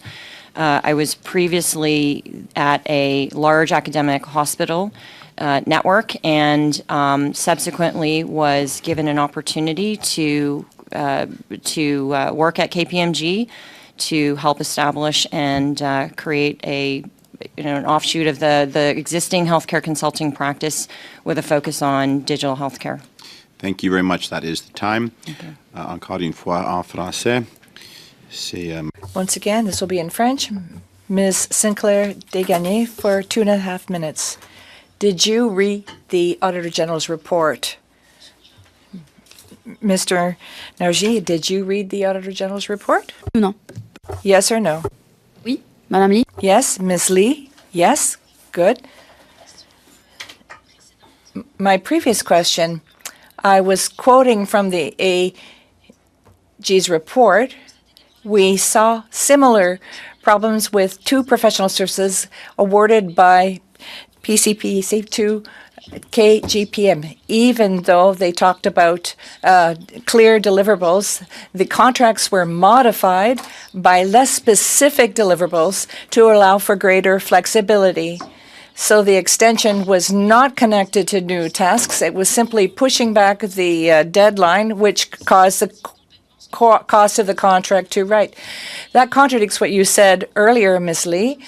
The invoices sent to public health were less and less specific. There were no specific tasks that were detailed, and there were no new tasks added for the same amount. So that really contradicts what you said earlier. Why did KPMG KPMG agreed to accept more money and agreed to amend the contract for less specific task. Was it the PHAC, or was it simply a desire to have more money in the pockets? Thank you very much for the member's question. As I said previously, all of the invoices that we submitted to the Public Health Agency were prior approved by the Public Health Agency. We never changed the approach from the very first invoice to the last invoice in terms of the level of detail that was provided to the agency. And our understanding, just to come back to the other part of your question around the flexibility aspect, it was our understanding from the Public Health Agency that they specifically were very concerned about unforeseen events where they would require assistance from us in the same vein that we had been providing it from the very beginning under the initial TA. The work packages, the work processes, and all of the key activities were virtually the same throughout all of the contract work that we had done for the Public Health Agency over that 2.5-year period. So it never really changed. They asked for the contracting language to be the way it was, to be less detailed in the final contract from the standpoint of that they couldn't possibly predict what was happening during the third and fourth waves. Donc KPMG ne prend aucune responsabilité dans... So KPMG takes no responsibility. I'm sorry, your time's up. Angela, you have the floor for 2.5 minutes, please. Thank you very much, Mr. Chair. I do now want to turn to the Auditor General's report and her investigation and her findings in 1.42 and 1.43 for your information, for your own documents. It talks about vendors. Quote, we found situations where agency employees who were involved in the ArriveCAN project were invited by vendors to dinners and other activities. It goes on to suggest that in their view, existing relationships between vendors and the agency's information science and technology branch, as well as lack of evidence that agency employees reported the invitations to dinners and other activities, created a significant risk or perception of conflict of interest around procurement decisions. Wouldn't either of you suggest that non-competitive contracts, particularly with this finding, seem as though, in particular, that conflict of interest could be, in fact, real? I'd like to start by saying under no circumstances did KPMG feel that there was a conflict of interest in place, and we followed all of our internal processes to comply with our policies and procedures along those lines. And as it relates to your comment about the social events and the like, you have to remember that our work initiated in September of 2020. We were in the height of the COVID-19 pandemic lockdowns. Under no circumstances were any of our team members engaged in any of those activities, either prior to our contracting, during our contracting, or after our contracting. So I do not agree with the characterization that there was a conflict of interest in the work that we had done to either procure the work or conduct the work. Has KPMG at any point in time ever supplied gifts or benefits or dinners to members of the government? Thank you again for the member's question. To my knowledge, I am not aware of any of that activity happening. And in regards to the relationships that maybe have had between GC Strategies and that of KPMG, what was the first and initial interaction with these two groups before the contract, or before the task authorizations? Thank you for the question. So the only other contract prior to the ArriveCAN app was a discovery session for GC Strategies to understand our capabilities with respect to cybersecurity. And that was a very brief discussion to understand our experience in cybersecurity. Thank you. That is your time. That is your time, Mr. Desjardins. You will have one other opportunity. If you're able to provide that answer, do you know the date of that? I think that was a question by chance. Thank you. I believe that was in July of 21. Thank you very much. Turning now to Mr. Barrett, you have the floor for 5 minutes, please. So we have GC Strategies, a two-man operation operating out of a basement that's made millions off of Canadian taxpayers during Justin Trudeau's $60 million Arrive scam. And we were told that they would subcontract the work out to people that they found on Google and LinkedIn. But what we've learned today is that Antonio Utano at the Canada Border Services Agency reached out to KPMG, and I got some of the answers to my questions I asked you in my first round. I asked how many employees KPMG has in Canada. It's of 10,000 and 40 offices across Canada. And the senior official from the Trudeau government said that if KPMG wanted to do work for the government, that you had to be a subcontractor to this two-person firm. Is that the usual practice in your experience of the government, that they would direct KPMG, one of the largest firms in the world, to work through a two-person staffing firm, a middleman like this? Is this normal? Thank you for the question. Again, KPMG is subcontracted by organizations that are small, medium, and of the same scale as KPMG in multiple different scenarios. I'm not aware directly of similar contracts that have occurred for the government with us, but I can certainly check.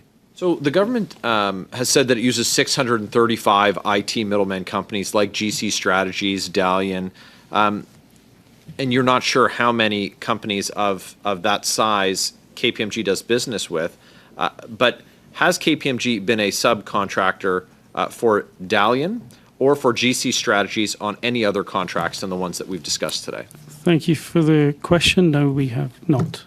You have not. You said Sharif Abdu was the government contact on the amendments to the non-competitive contracts. Did you initiate the amendments, or did the government initiate them?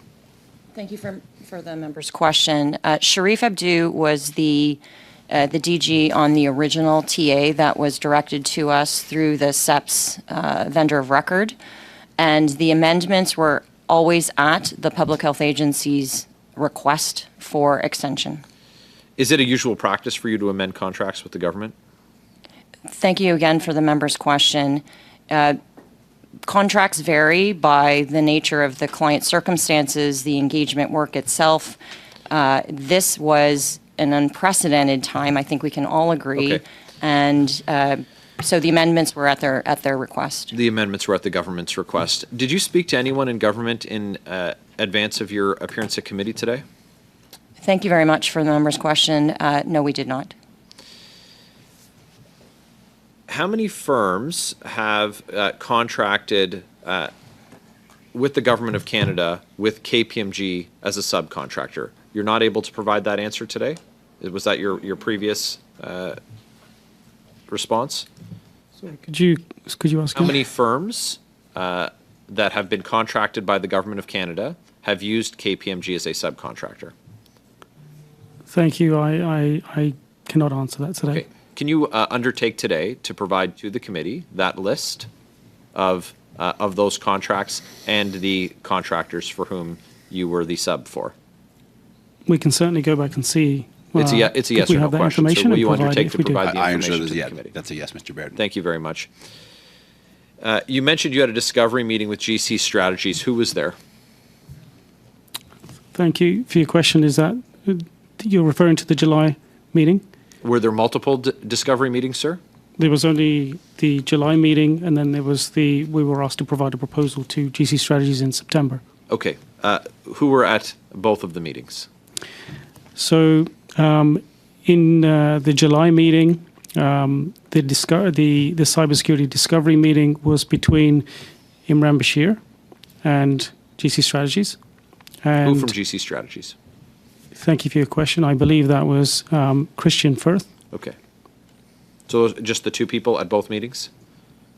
Thank you. Yes, I believe so. Okay. And just for certainty, KPMG has spent $0 on hospitality for Government of Canada officials. Thank you very much for the member's question, and to my knowledge, that is correct. Does KPMG provide bonuses for securing contracts with the Government of Canada? So thank you very much for the member's question. The way that we compensate all of our staff is actually a pretty complicated process. We've done about $250 million in business with the Government of Canada under Justin Trudeau. We're looking to find out if staff are bonused for getting that work, like the $750,000 that KPMG was paid to advise the government on spending less on contracting. So thank you again for the member's question, and I will say that no staff or partner is directly compensated for a particular engagement. It's a multivariate, complicated formula on how we assess people's performance against the firm's performance, their individual performance, the contribution they make to Canadian society, and it's a holistic formula that gets pulled together in order to identify compensation for all of our staff. Thank you. That is your time. Ms. Khalid, 5 minutes, please. Over to you when you're ready. Thank you very much, Chair. To the witnesses. Now, let's unpack the ArriveCAN app and the scope of work and services provided by yourselves in general. Now, were the services that were provided just for the ArriveCAN app, or did it have broader application within these different departments that we're talking about? I know that there were big conversations about digitalization in general. Thank you for the question. For the cybersecurity work, the work was specific to the ArriveCAN app and the underlying hosting platform, which was in the cloud. And I'll defer to Ms. Lee for her body of work. Yeah, so for the support that KPMG provided to the Public Health Agency, none of that work had anything to do with the app itself. As I mentioned before, all of the work that we did was in analyzing and helping them to plan for the operational impacts of the different policy changes that were coming through OICs under the Quarantine Act. And we also helped facilitate a number of stakeholder engagement sessions to receive input on how those changes should come about. And so none of the work that we did, though, had anything to do with the app itself. It was more about how the experience of travelers, the travel industry, the border control measures needed to be changed or updated based on the evolving policies. And so when we see a number of different change in the work orders, et cetera, I'm assuming that would be based on new information required in that changing landscape. Member's question. If I understand your question, the work was such that every single time there was a new order in council, a policy change under the Quarantine Act, I think you can probably imagine the pressure that put on not only the Public Health Agency, but the border services, immigration, for instance, the Transport Canada department. There were numerous agencies and departments that were impacted by these orders and council changes. And so, as I said, our work was to help them really think very deeply and thoughtfully about the way in which operations would have to be updated to accommodate those order and council changes on a timely manner. And sometimes there was very little time for any of these departments or external stakeholders to respond to those OICs. And so for that reason, they relied heavily on us to help them analyze in a timely manner what those process impacts would be, for instance, or downstream impacts to staff training, to supports that might be required at different border crossings, for instance, to facilitate the implementation of those changes. Now, at any time, did you find that you had to do a complete turnaround of information or analysis that you had provided based on orders in council? The member's question. There were numerous times where the Public Health Agency was expected to communicate with their upper management about what they thought they should do to respond operationally. And so, for instance, there were a couple of times when they asked, actually more than a couple of times, there were a number of times where they asked us to reach out to our global network of KPMG colleagues around the world to talk to federal governments in other jurisdictions, talked to our transport-related colleagues to understand what was happening from an air operator perspective, for instance, or in the airports themselves, where we had 24, 48 hours to turn around a global, environmental scan so that they could actually inform policy and implementation of those policies. So this was actually a constant phenomenon during the pandemic, and this went on, for 2.5 years because of the multiple waves of the pandemic. So the Public Health Agency was under an incredible amount of pressure to respond during this time, and we did everything we could to help them to do so in a timely manner. Do you think that Canadians got value for their dollars with this app? So thank you very much for the member's question. And as I said, neither the work that we did through the Public Health Agency nor directly, although the cybersecurity work was an audit of the cyber parameters of the app, neither of our engagement work had anything to do with the development of the app itself. So it's very difficult for us to comment on that. Thank you. And lastly, what steps did both of you take to prepare for the meeting today? Thank you again for the member's question. We of course prepared very diligently because we take this extremely seriously, and we wanted to make sure we could come prepared to answer all of your questions today. So we contacted our colleagues who work in this space, obviously our colleagues who worked on the engagements. We spoke with our legal counsel and our advisors to prepare so that we could respond to all of your questions today. Thank you, but it was short of reading the Auditor General's report. Oh, I'm so sorry. Yes. No, they read it. They've already testified to that fact. Yes. Got it. Thank you very much. Thank you. Thank you, Ms. Khalid. Turning now, this is the start of our fourth and last round. Mr. Brock, you have the floor for 5 minutes, please. Thank you, Chair. Listening to your evidence with some respect, I don't believe you truly recognize how damning your evidence has been to the Justin Trudeau government. You talk about Mr. Najjar exercising due diligence and researching GC strategies, but GC strategies, according to the Auditor General, receive upwards to $20 million for doing nothing other than connecting government officials with companies such as yourself. $20 million. They're a pariah. GC Strategies is persona non grata. They've lost all their contracts with the government. They've lost their security clearance. And you aligned yourself with GC Strategies, which brings into question the RCMP may be knocking on your door. So if you haven't lawyered up, you probably should be considering doing that. GC Strategies testified, not under oath, but there is a presumption of telling the truth at committee, to committing criminal acts of fraud and forgery. And this is the company you aligned yourself with to the tune of almost $400,000. Is that correct? Mr. Najjar? Thank you for your question. KPMG is not aware of anything related to GC Strategies outside of the work that we performed. The amount of the contract, was it $400,000? The amount that we charged GC Strategies for the cyber work was $400,000. They receive 15 to 30% for doing nothing. Point of order. The government could have contacted you Just 1 directly. second. Mr. Brock, I've stopped the clock. I have a point of order. I didn't recognize the name, so if you could just identify yourself again. Is it Mr. Biddle? Hi, my name's Chris Biddle. Hi, We've been colleagues for Hi, Mr. Biddle. I thought it was you. I wasn't 100% sure, so I heard you in the earpiece, but yes, you have a point of order. I didn't raise the point of order when Mr. Brock spoke the first time. He's cutting off, as the witnesses are answering his direct questions. I know it's an issue of intense interest for all of us, but he's cutting off the witness at all of their answers, even as they're answering the question. It's not that they're being evasive, and I'm having a hard time hearing it, and I imagine the translators will be experiencing the same thing as well. All right. You just let them answer. Thank you for raising that. Mr. Brock, if you just kind of keep that in mind for I'm finding the answers, I'm hearing them loud and clear, but I'm in the room.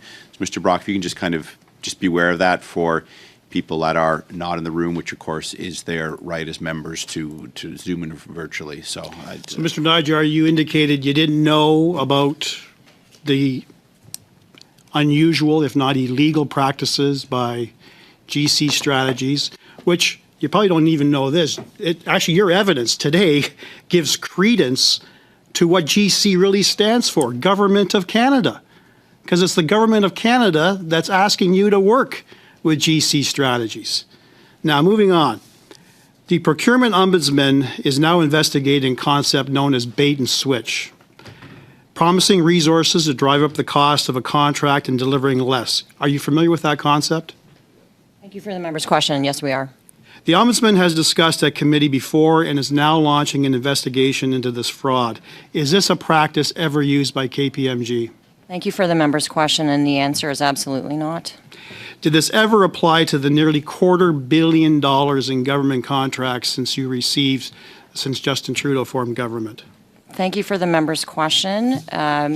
To our knowledge, all of the work that KPMG has done has been under the specific procurement processes set out by the government, and we are extremely proud of the quality of the work that we've done. The answer is no. Has the KPMG been contacted by the Ombudsman on this matter? Thank you very much for the member's question. To our knowledge, we have not been contacted by the Ombudsman's office. Will you work cooperatively with the Ombudsman as he investigates bait and switch? Clearly, you're going to be involved in this given the amount of the monies that you've received in government contracts. Will you cooperate? Thank you very much for the member's question. And as I said, we of course would cooperate with any governmental bodies that would contact KPMG. We have not been contacted by the Ombudsman directly. And of course, we would come. Now, comply. Justin Trudeau has, during the last 8.5, almost 9 years, increased the size of the federal professional public service by over 40%.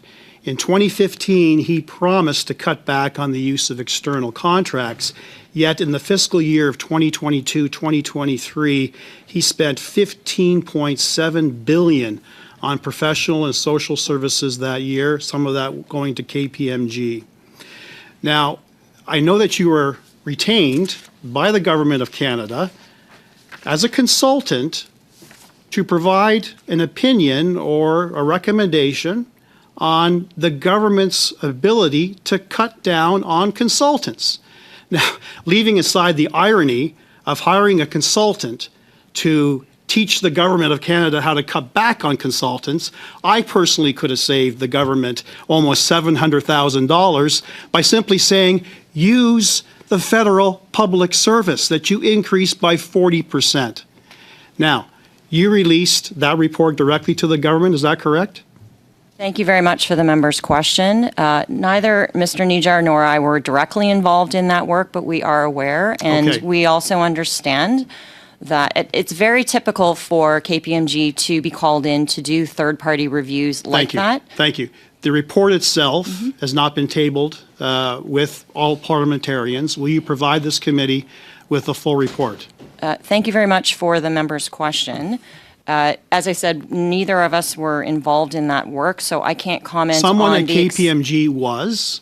And will you find out who was responsible for conducting the work and to provide this committee with a report? Yes or no? Thank you, Mr. Brock. Is that something you could endeavor to get back to the committee about? Thank you. I was just simply going to say that our understanding was if the work was done for the government, it would definitely be on the public record. And if we're allowed to disclose without violating confidentiality, then of course we would be happy to comply. That's fine. We'll take it one step at a time. If you're able to get back to us on the status of that, and I'll work with the analysts at this side to see if that's available, and if you could report back to us on any limitations you have. I do understand there are obviously client privileges. Parliament supersedes that, but we're not there yet. So let's just see where it's at first as a first step. Ms. Shanahan, you're up again for 5 minutes, please. Well, thank you, Mr. Chair, and I can understand the direction of Mr. Brock's questions and certainly Mr. Barrett's questions regarding the practices of KPMG with senior government officials, because of course we know that KPMG publicly had its senior officials meeting with top Conservative cabinet ministers in 2014 and 2015. The revenue minister at the time, Carrie Lynn Finley, the finance minister at the time, Joe Oliver, and Prime Minister Stephen Harper, former Prime Minister, were all very happy to appear in public with officials from KPMG's tax department during a time when the CRA auditors were conducting an investigation into the accounting firms, to the KPMG accounting firms' tax schemes, and seeking names of multi-million-dollar clients. So I can understand the direction of these questions because, of course, the opposition is desperate to find a link with ministers of the current government. Have either of you ever met with a minister of the current government in line with this contracting work?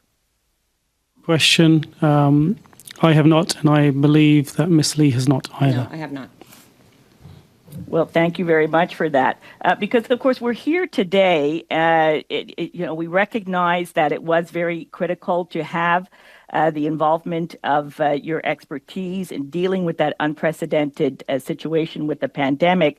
But unfortunately, some people decided to take advantage of this crisis for their own interests, including, of course, a Conservative insider, very proud to show his donor card and to, talk about his desire to be a candidate for the Conservative Party as well as the PPC, David Yeo of Dalian. Now, I understand that you have not dealt with Dalian, and so much the better. But in your client engagement process, what changes have you made now to that process that you have internally, given what you know today?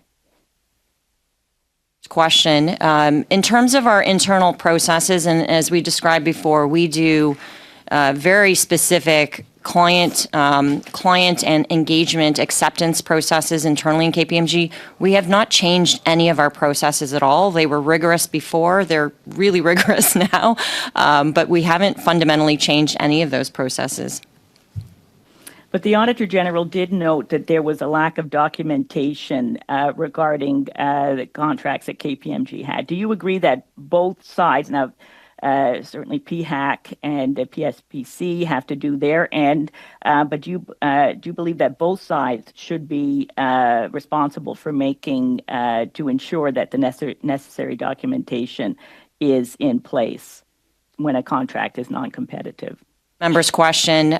We did everything we were asked to do in terms of providing documentation to Public Health Agency. Prior to that, PSPC, when we were responding to the CEPS RFP, we were, as I said earlier, we were under the direct impression that the Public Health Agency was also providing the appropriate documentation. But as I said, we were not privy to any of that internally with the work that we were doing. And I don't know if there's anything else to add on the CBSA contracting.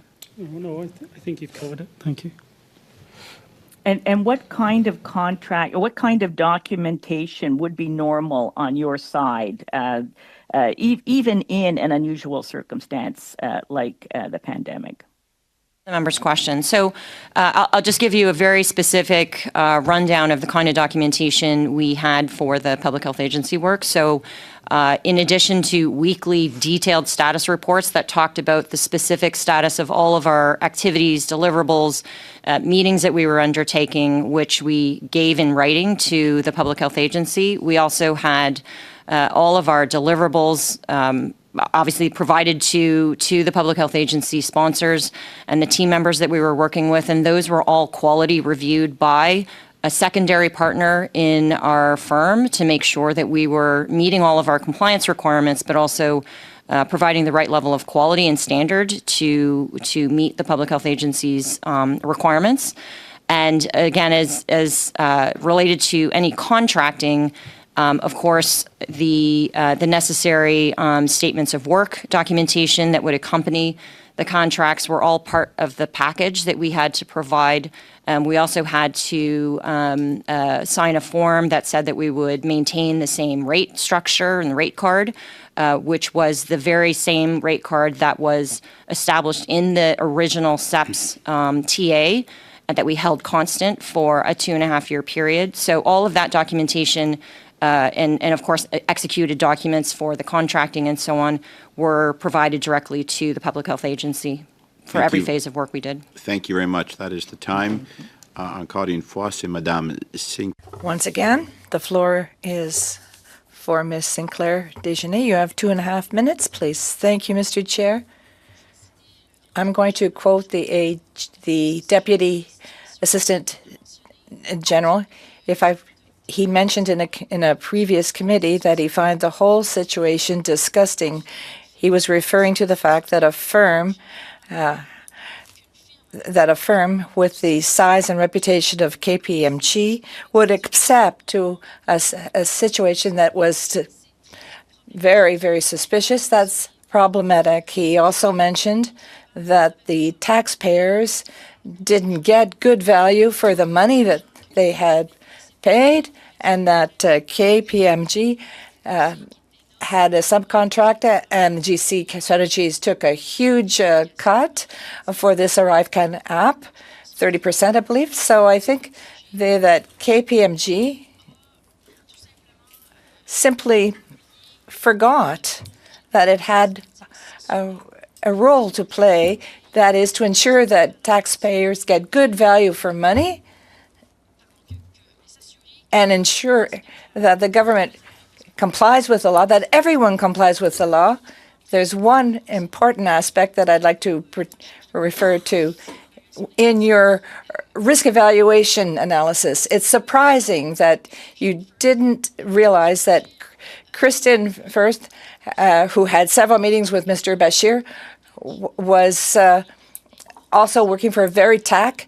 Veritach was accused for collusion, bid collusion. This was accused by the government. This element should have popped up in your risk and conflict evaluation.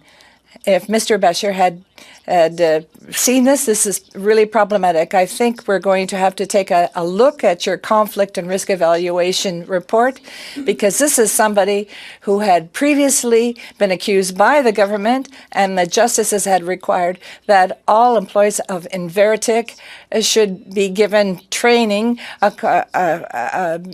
with respect to bid rigging, and that Mr. Firth had been previously involved with this issue. So my final question today is, and I would like you to really weigh your words, do you feel that KGPM has a role to play in all this and in ensuring that the law was respected and in ensuring that that taxpayers have good value for money? I would like and I would really have liked to have seen Mr. Bashir here today. Thank you for your question. I'm extremely proud of the work that KPMG performed on the cybersecurity request. I think we provided tremendous value to the citizens of this country.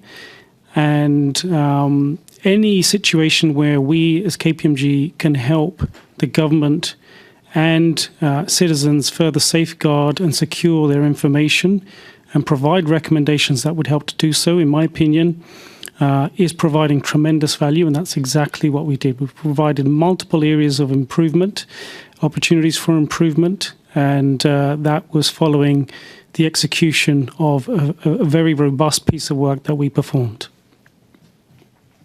Et voilà, merci beaucoup. Thank you. Desjardins for 2.5 minutes, please. Thank you very much, Mr. Chair. I do want to follow up with Mr. Niger's just comment there. The Auditor General found in finding 1.74, quote, that security assessments were completed by Cbsa for ArriveCan in pre-development environment by subcontractors under GC strategy contracts, assuming that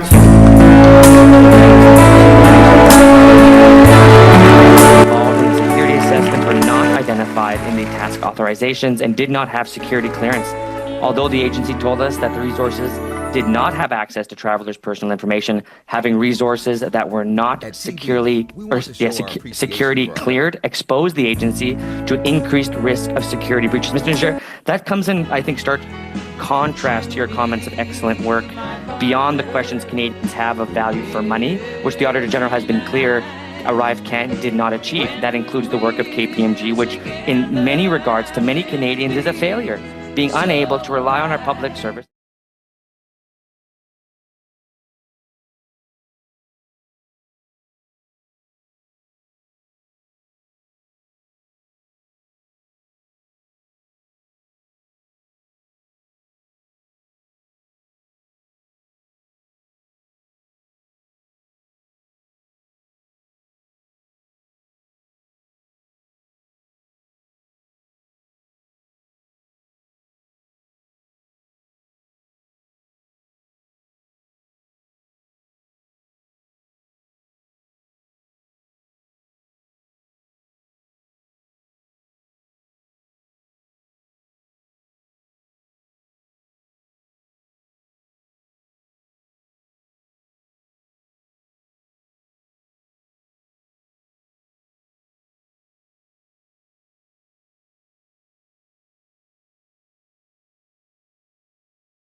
And the CBSA were all security cleared at the level that the government asked of us. Thank you very much. Just two more slots. Mr. Nader, you have the floor for 5 minutes, please. Thank you, Chair, and again, through you, thank you to our witnesses for joining us here today.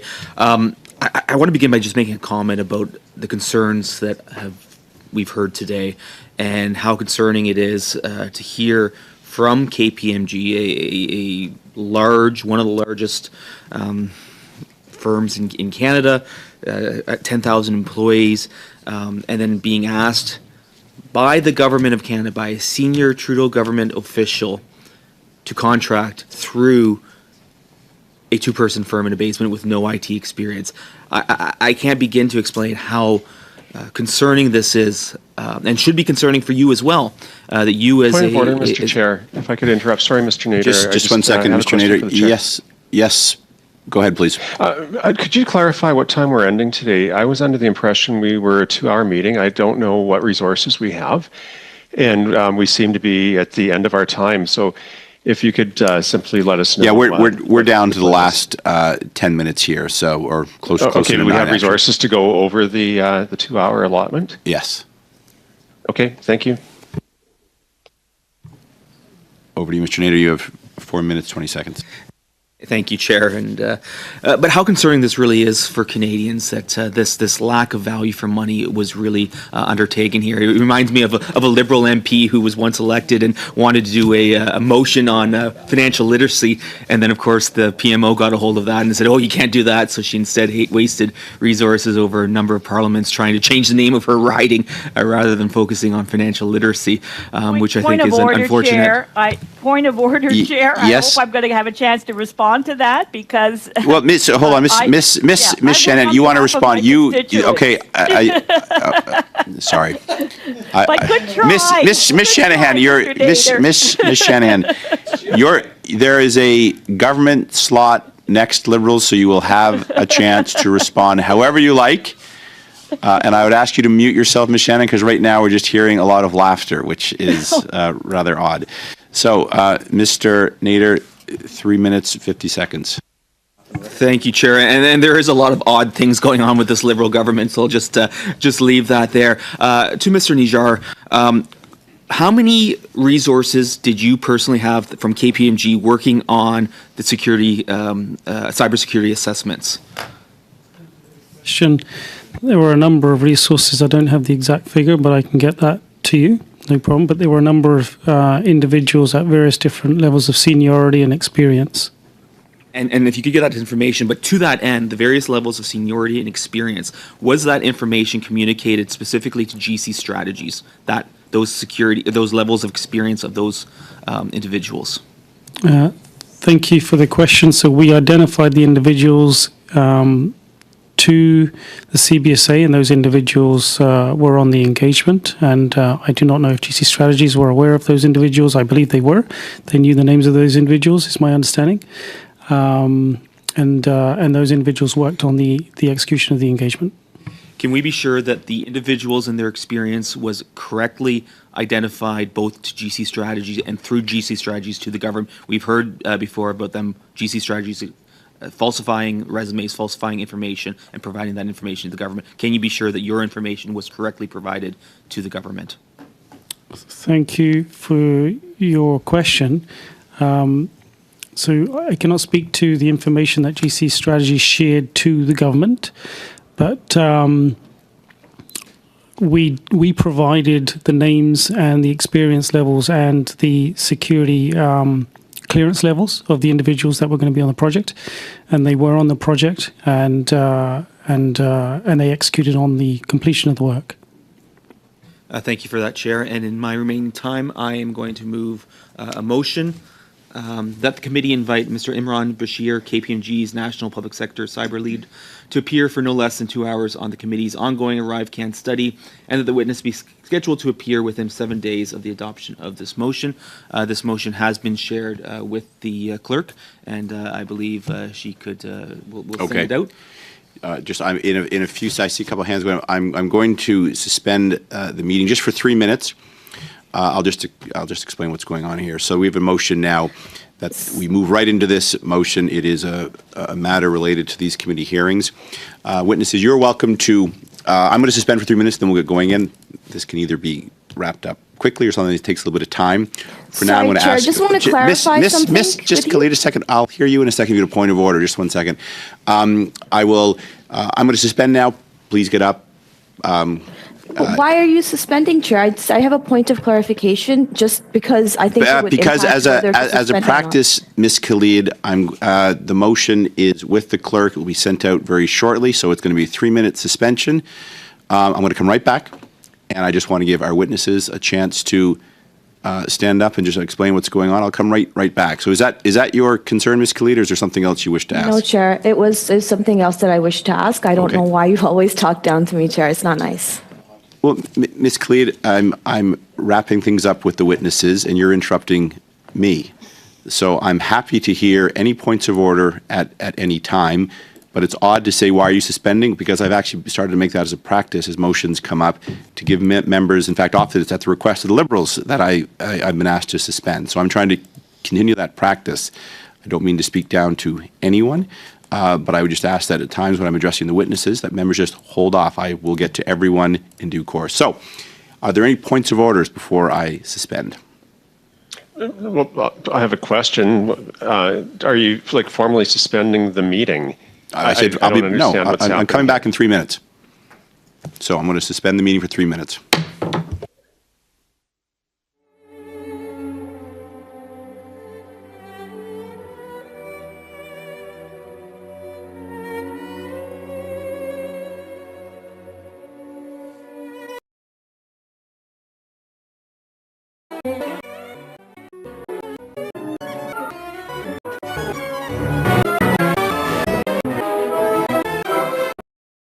Ms. Khalid, you have the floor. And again, I do want to apologize if you felt I was speaking over you. That was not my intention. I just heard you in my earpiece and as I was speaking to the witnesses, and just wanted to wrap things up with them. So the floor is yours. And just for members that are wondering, we have ample resources here to consider this motion. So Ms. Khalid, the floor is yours. Sorry, Chair, my hand is lowered. Ms. Shanahan is next, I believe. Pardon me, Ms. Khalid.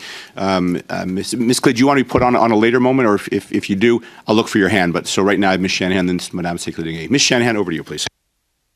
Well, thank you, Chair. And I will speak to my private member's motion at a later time. But to this, I don't understand the purpose of this motion. And in fact, I'd like you to consider indeed that it is redundant in view of yesterday's motion, in which we adopted the motion that a witness list submission with the deadline set by yourself, Chair, with the consent of the committee, be set. And indeed, we received an email from you and the clerk yesterday that invited us to submit our witnesses prior to April 10th.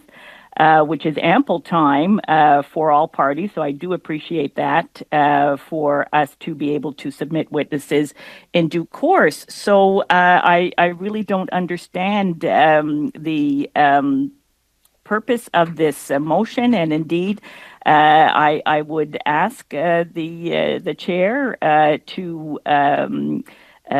provide us with justification why this should not be considered redundant.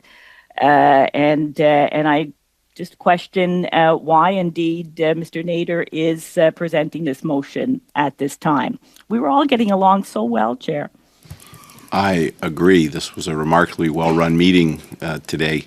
I think no doubt owing to the testimony of our witnesses. I'm going to stay out of this debate, but I will respond briefly, Ms. Shanahan, because you do ask about kind of the conduct of business.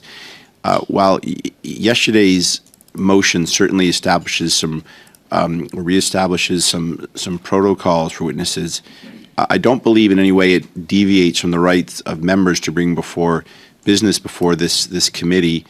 Obviously, if this motion passes, I would take that as a fulfillment of the desire of a majority of the committee members to proceed, which I think is in keeping with the spirit of yesterday's motion. So I don't believe yesterday's motion, nor do I think it would be lawful for it to cut off avenues that members have to bring business before this committee. So on that, I will attempt to stay out of this debate and direct it. Puis, Madame Secla-Desgagnés, vous avez la parole, s'il vous plaît. You have the floor, Ms. Sinclair. Desgagnés. Thank you, Mr. Chair. I would support this motion, but yes, Ms. Shanahan, you have raised a point. We could simply add this person to the list of witnesses. But moreover, I have a question. When we submit a witness list to the subcommittee, and they're the ones that, does the subcommittee have to accept each witness? So potentially, if the subcommittee doesn't agree with inviting this witness, Mr. Bashir won't be invited. So that's why Mr. Nader has gone ahead and tabled this motion to ensure that this witness is part and parcel of the list. Did I understand the situation, Mr. Nader? And is that how you understood the motion, Mr. Chair? Commencer avec Monsieur Nader. Give the floor to Mr. Nader first. It's his motion. Répondre après. Yeah, very clearly. I mean, this is a motion that we want to see this individual testify. We want to ensure that it happens, and it happens relatively expeditiously.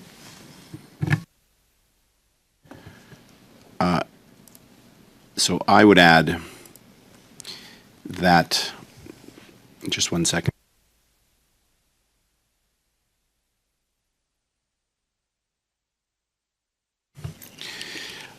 I would add that obviously when we discuss witnesses in subcommittee, that is a process where there, as you all know, without getting into the details because meetings are in camera, there's give and take amongst members. Given the formality of yesterday's motion, where I see we now have kind of an allotment per party, we haven't discussed this yet, but I see that as, let's say we agree to a meeting and the government members have so many witnesses. If they don't provide witnesses, the meeting will still go ahead. We can't have a situation where if someone doesn't provide a witness, a meeting would stop. Today's motion I see is entirely appropriate given the standing orders that it will supersede anything. If this committee decides to hear from this witness, the clerk will immediately, without my direction, move to invite that individual. Now, this could also be dealt with in the subcommittee, which would then bring it back to the committee. So it seems one way or the other we're going to be dealing with this. But this would provide a decision today. If it passes, I should say, the clerk would move to find a time and a location to have that meeting because of the 7-day notice. Très bien. Suivant, c'est Madame Shanahan. Following is Ms. Shanahan, followed by Mr. Desjardins. And just Yes, may I just say, Ms. Shanahan, I'm just going to see how this goes. There is still a government member to hear from, and Mr. Nader has just under 2 minutes on the clock. But if this is going to go on for a while, I might come back to members about excusing the witnesses. But Ms. Shanahan, you have we're not there yet. Ms. Shanahan, you have the floor, please. Yes, Chair. So I further want to speak to the motion because there seems to be a misapprehension about the motion, which is yesterday's motion, which was adopted. So members had ample time to discuss it at that time. That it's so that meetings would be scheduled with the consultation and consensus of subcommittee and committee. However, this committee proceeds under your guidance, Chair, and that because we were venturing into these unknown waters as far as the Public Accounts Committee goes into, having numerous meetings and witnesses from outside the scope of the usual, Auditor General officials and government departments, that each party have the opportunity to invite witnesses, which you have with the clerk have already provided us the opportunity to do in this scope with ample lead time to April 10th. What I'm concerned about in this motion that is before us today is that it constricts the time to within 7 days. We already have a work plan, and we discussed yesterday how important it is for all members to have an established work plan so we can plan our own work, so we can instruct our staff and do research and prepare ourselves adequately for each meeting.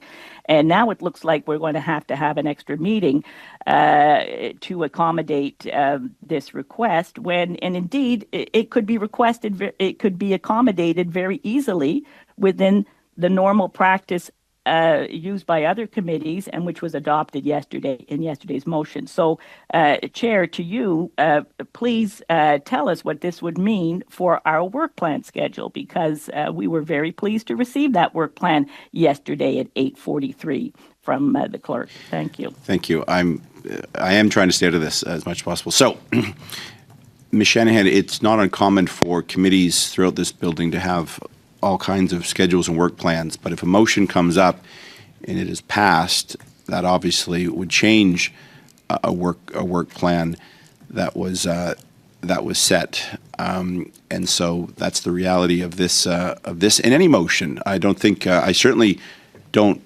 believe that yesterday's motion is suggesting that members from the various political parties can't bring forward motions for committees, or this committee in particular, to study because it is thought to be an issue. I think it would set a very dangerous precedent if that right was withdrawn. So, as chair, if this motion passes, I will view it as direction from the committee. Again, I don't believe yesterday's motion ever envisioned that consensus mean unanimity on anything, just an ability to structure witnesses from all the political parties. In fact, I think it was you, Ms. Shannon, who said this is not about a veto. This is just about greater input. So on that, I'm going to step back here. Again, this motion is certainly in order, given the standing orders, and I will turn again to Mr. Desjardins. You have the floor, please. Thank you, Chair, and thanks to my colleagues. I want to thank Mr. Nader for this motion. I do believe it's an important piece of our work, and I think we have to certainly invite Mr. Ehren in consideration of the questions we heard today from KPMG. He is the individual. We know that following my question about a discovery meeting that was submitted is the individual who actually met with GC Strategies at the time of contract discovery. And so I think it is part and parcel and very important to this work that we invite him, and I do support the motion in its principle. The part that I'm confused about is that I think we actually probably have to go to subcommittee on is related to the witness be scheduled to appear within 7 days of the adoption of the motion. I know we reviewed the calendar just yesterday morning, and we have scheduled a subcommittee meeting on Tuesday. So it's really, I'd really seek your advice, Chair, on how you want to do this properly, considering that we do have a draft agenda now. This is an additional meeting request. We have only a few days. This motion demands 7 days of the adoption of the motion. Would this mean that whatever work you've done to summon witnesses for our ArriveCAN meeting, this would join that list of witnesses for next week? Or would this mean we would have to postpone that the meeting you intended to have for ArriveCAN in reserve for next week, postponed? And so I just don't know how much work you've done on next week's meeting schedules and witness secondment before making this kind of decision, because I think you understand, sorry, Mr. Chair, the procedural difficulty this presents. So there are obviously challenges that I share with the clerk. As you know, I try to be conscientious of the clerk's ability to bring forward witnesses as quickly as possible. I don't have a complete answer for you, Mr. Desjardins. Again, you're asking, there's a lot of, I don't want to presuppose the outcome of this meeting, but I'll try to answer your question. Should it pass, one option I would give this witness would be to join the Tuesday meeting. The invitations are well on the way. I believe we're just waiting for the paperwork before the notice is sent, but that would be one option. Do you know who is going to be present? Because that would prejudice my decision. If it's someone else really important to the ArriveCAN study, I wouldn't want to divide my time amongst multiple they are witnesses. on Tuesday of next week. They are other contractors, so it would fit. This person would fit nicely with that. Do you know which contractors you invited? It's on the calendar. I don't have that in front of me right now, Mr. Desjardins. I believe there are 3 others. They confirmed? They have 2 of 3 have confirmed, and we're just waiting for the actual paper confirmation. And the third one could very well, or So we'll probably yeah, we expect three of the 3. So one option would be to add the KPMG here. It would not be my intention, Mr. Desjardins, to upend the Thursday meeting on the Indigenous issue. this motion would probably force me to try to find another time. Having said that as well, the committee has always been gracious with both the clerk and the chair, that if 7 days does not work for the witness, that I have flexibility to find another time. Obviously, the Tuesday deadline could be too tight for this witness, and if that was the case, I would expect that and then find another time. I would take the 7 days as an indication this is pressing, but given the work that we have, given the schedule, given the resource availability for Parliament, it might fall outside the 7 days. I would view that as a strong indication. I would certainly try to do it, but the committee has granted me leeway in the past to schedule meetings outside 7 days should there be a resource challenge or a witness challenge. Does that help, Mr. Desjardins? All right. It does help. I probably have more questions, but I'm going to recognize maybe I'll Ms. reserve Khalid in them. a second, but first I just want to consult with my clerk. 1 sec, please.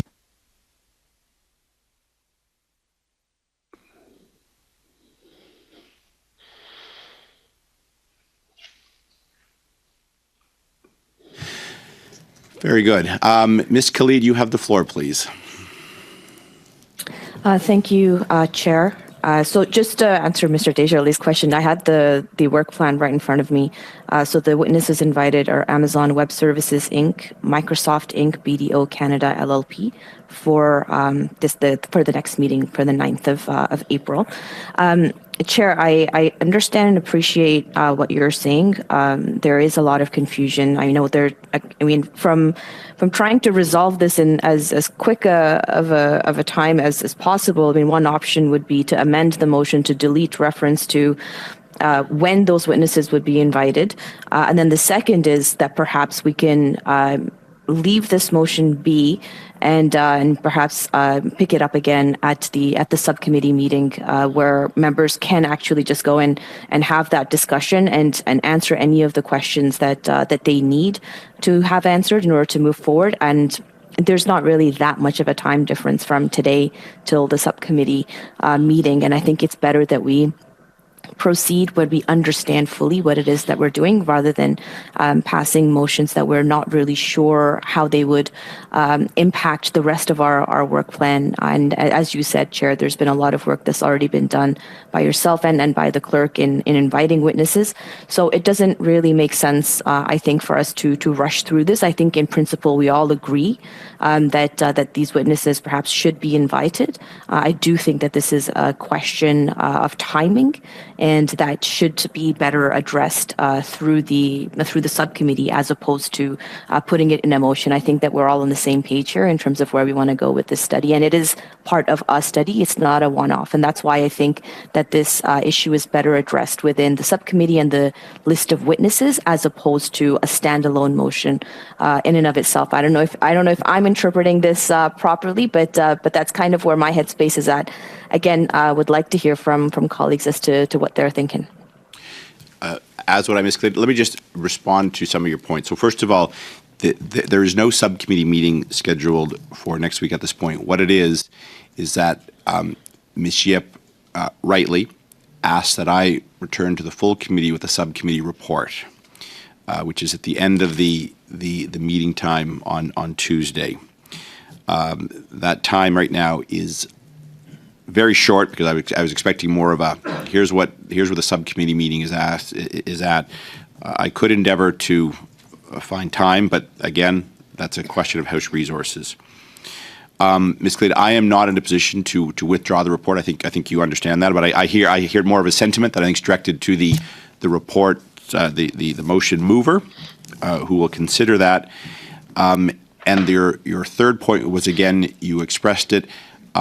If you want to either consult with the mover or consider an amendment, because you mentioned either changing the date, if that was to find consensus, that might be a possibility. I won't speak to it, but I will just flag that is certainly within your right.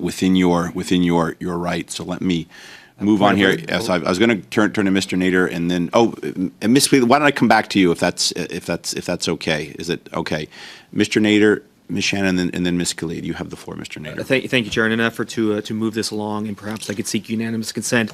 I can't amend my own motion, but I would seek the unanimous consent of the committee to pass the motion and just take out the within 7 days and leave it to you, Chair, to schedule it at. So I would seek unanimous consent to pass the motion, removing the 7 days requirement, and allow you to schedule it. Okay, I can't call it. There's still speakers, but I hear you on. I'm asking for unanimous consent. Okay, is there unanimous consent to eliminate the time and pass the motion calling this individual in at a future meeting? Any opposition? I am hearing none. I'm going to, just because we're virtual, I'm going to be sure here. All right, I deem the motion passed then with the removal of the 7 days. Thank you. The questions are now moot. Ms. Shannon, do you have anything? Your hand is still up. I will recognize you, but I do want to get back to the witnesses. We have about 7 minutes with them. But Ms. Shannon, do you have anything to say? Chair, I move to do now adjourn. All right. Well, exactly. I recognized her. Thank you, clerk. Please call a roll call.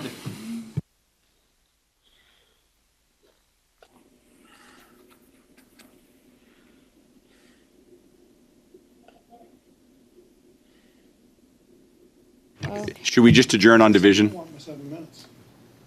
Or go ahead, clerk. Shall the motion of Ms. Shanahan carry? Ms. Bradford? Yes.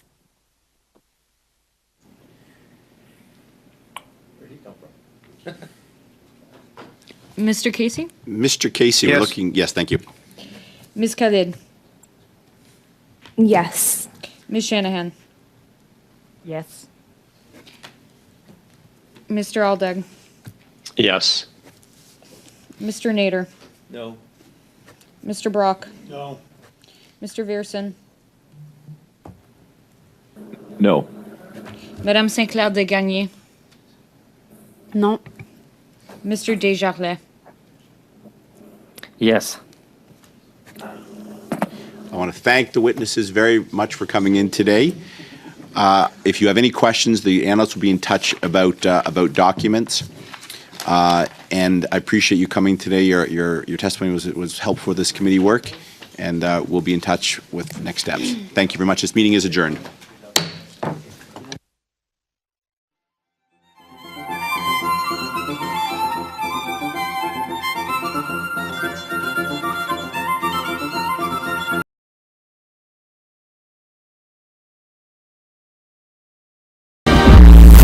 What's up?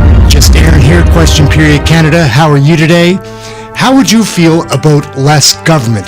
I know that I'd be a fan. In my heart, I'm a libertarian, which is different than a liberal. You can look it up. This is a quick look at what that's all about. You can read that if you'd like. Put it on pause if you need more time. But I believe in the golden rule.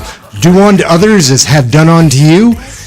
But it would seem that this liberal government and governments in general don't believe in this. They want to have their hands in your pockets, their opinions and rules dictating how you act, how you think, what you do, where your money goes.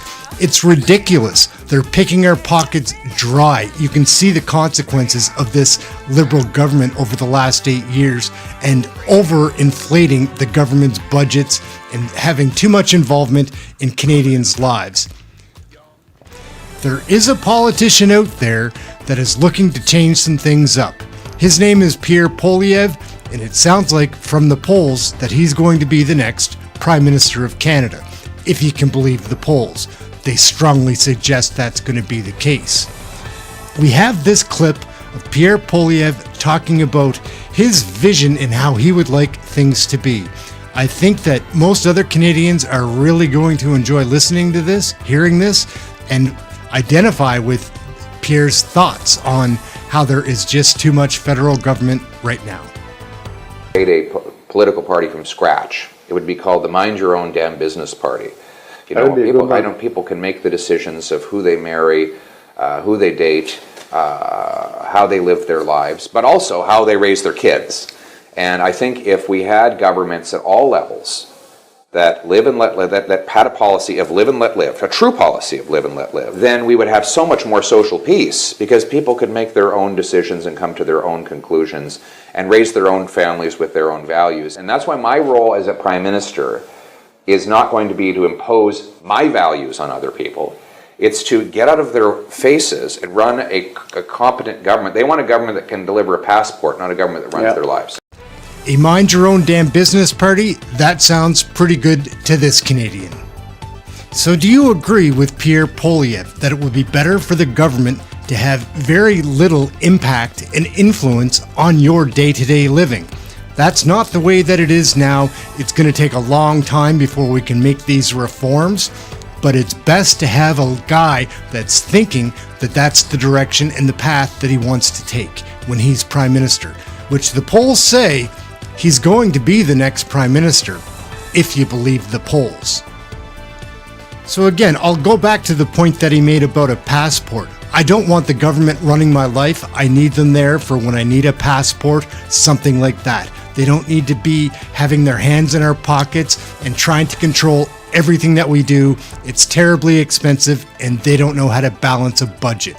That's an issue. My name's Ehren. Like and subscribe. Canadian federal politics right here, learning all about them, sharing what I know. Hope you enjoyed the video. We'll catch you next time.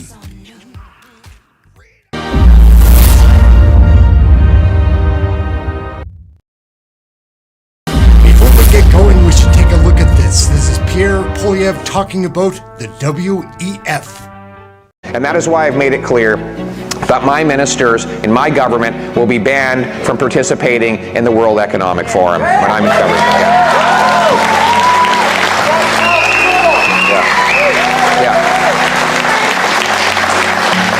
Work for Canada. Work for Canada. If you want to go to Davos to the conference, make it a one-way ticket. But you can't be part of our government and working for a policy agenda that is against the interests of our people. Hey Rhonda, hey Moo Boo, hey Brent, hey Mad Canadian, hey everybody, how you doing? Hope you're staying warm, having something healthy to eat. I've got a couple of questions for you. What do you think about the World Economic Forum? What do you know about it? I don't know that much either, but we've been investigating and we've been looking at some of their propaganda. And before we dig in any deeper, let's see how that group represents themselves. Here's a couple of minutes with the World Economic Forum as they present themselves. Live from Davos, join us all week for our exclusive interviews. The meeting of the World Economic Forum is underway at Davos. Path forward in today's geopolitical and economic advances in generative AI. One of the key topics here in Davos this year. This time is about rebuilding trust. Geopolitical divides are preventing us from coming together around global solutions for global challenges. People everywhere are losing faith in governments, institutions, and financial and economic systems. We have seen a dangerous divergence, richer countries doing much better than poor countries. This divergence matters not only to the people impacted, it matters to all of us because it undermines global security. Poverty anywhere is a threat to prosperity everywhere. We cannot think of eradicating poverty without caring about climate, healthcare, food insecurity, and fragility. We all need to have the ability of dealing with all of these issues at the same time because we don't have a choice. The hottest year on record was last year. We really are turning our planet into something that's being destroyed by the minute. Developed world must do more. They are talking a lot, they're acting less. Los 100,000 millones de dólares de París ya no son nada. La cantidad que se necesita cada año es 30 veces superior. There is a strong dependence to fossil base that we cannot simply ignore. Then the investments need to be for the future, for green energy. Only 1 in 8 people actually have 1 or more green skills. We need to figure out a way to re-skill millions of people. at the speed at which things are going. Everybody needs training, the frontline workers as well as the white-collar workers. While governments hold many of the levers to deal with the great challenges of our time, business have the innovation, the technology, the talents to deliver the solutions we need. AI has been somewhat demystified because people really use it now. And that's, I think, always the best way to pull the world forward with a new technology. We've never had a broad general purpose technology that diffused to all corners of the globe and created abundance equally. We have a shot at it. It has lots of dark sides to it as well. We have over 70 major elections that are happening this year, and all of those can go the way the voters want, or AI can change that. The power of AI must be managed. Once you build that solid foundation, you want to use it to reach for the stars. AI could not have developed to the state that it has without collaboration. 过去几十年，经济全球化取得了巨大的进展，很大程度上还是得益于各国之间的相互信任。We need to think of globalization differently, and we need to make sure that those who did not benefit during the first round benefit this time. We need a new model for growth that is proactive, not reactive, that is about pre-distribution, not redistribution. We have to rebuild trust, and most importantly, trust in each other. It's important for us as leaders to create a culture where people feel like they belong, where they can bring their whole self. Companies and economies are in a worse financial situation when they're not inclusive. The math has been done a million times. Too often, young girls are withheld basic access to education and advancement that could spark a brighter future for all of us. What are we leaving our children for the future? Are they going to inherit prosperity, or are they going to inherit conflicts? That type of intergenerational responsibility is what has been lacking in the way that the world is being run, and we want to bring that spirit back. The secret sauce is leadership. We're not in the audience, we're in the field. Sometimes we fail, but that's the only way we will resolve this.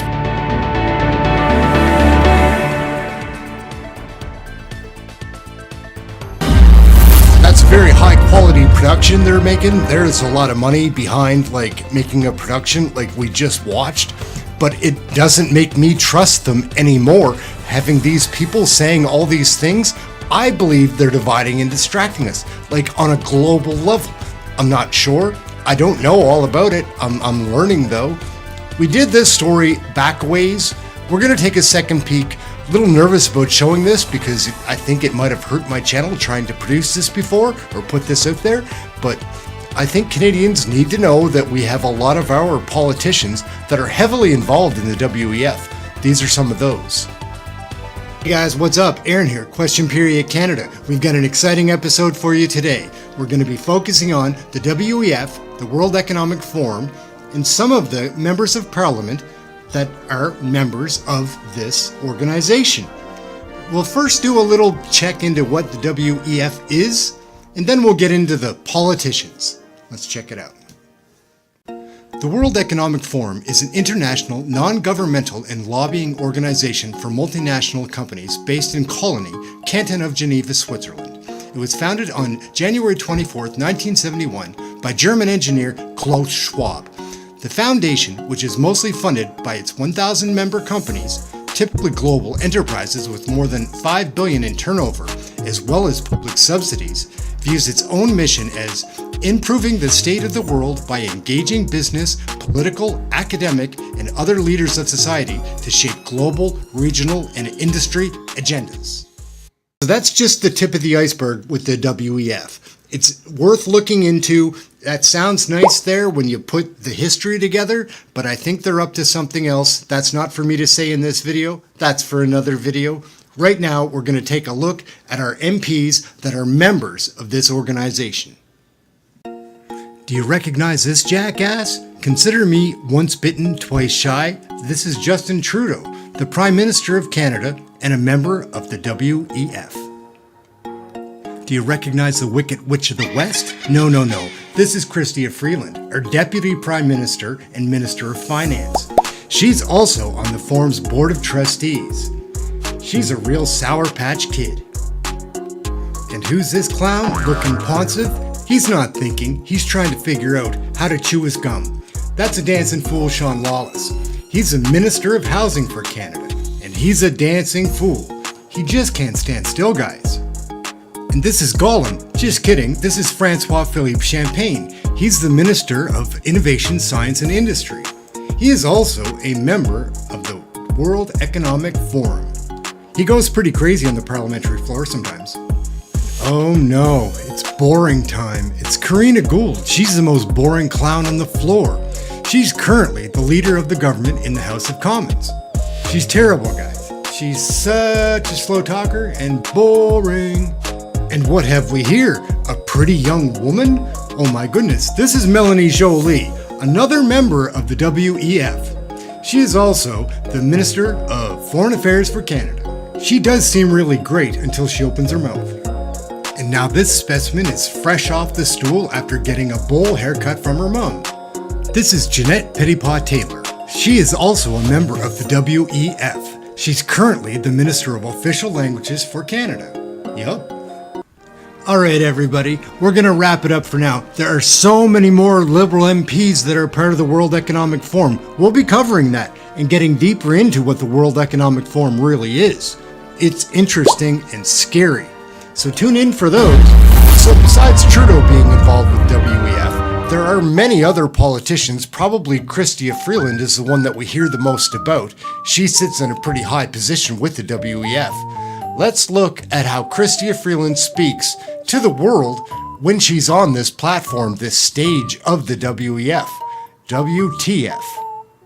What is Canada's contribution to this? And I also add those three questions, but you probably remember also Chrystia, she was given the task when Mr. Trump was president and there was a new trade policies and also the renegotiations of NAFTA, and you maneuvered that through. And I guess that's a competence that is also possibly useful in the years to come. Over to you, Chrystia.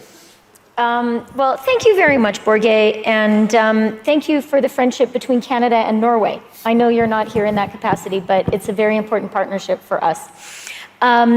Look, Borge, you know Canada well, and Canada is an open economy. We are a trading nation. We're very proud to be able to say we are the only G7 country that has a comprehensive trade deal with every other G7 country, with Valdis, with Brian, I see Taro Kono of Japan. If we had a Brit here, with the Brits too. And we work hard to have strong trading relationships. We believe in them.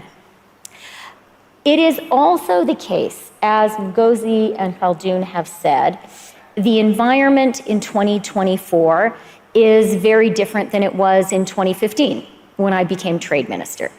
And it is clear, I very much agree with how Khaldun framed it. There are sort of two dominant economic trends that have a bearing on trade and investment right now. One is a focus on supply chain resilience, and that is just a reality. After the shock that we all experienced during COVID with things shut down, our people are just going to demand a little more security in their supply chains.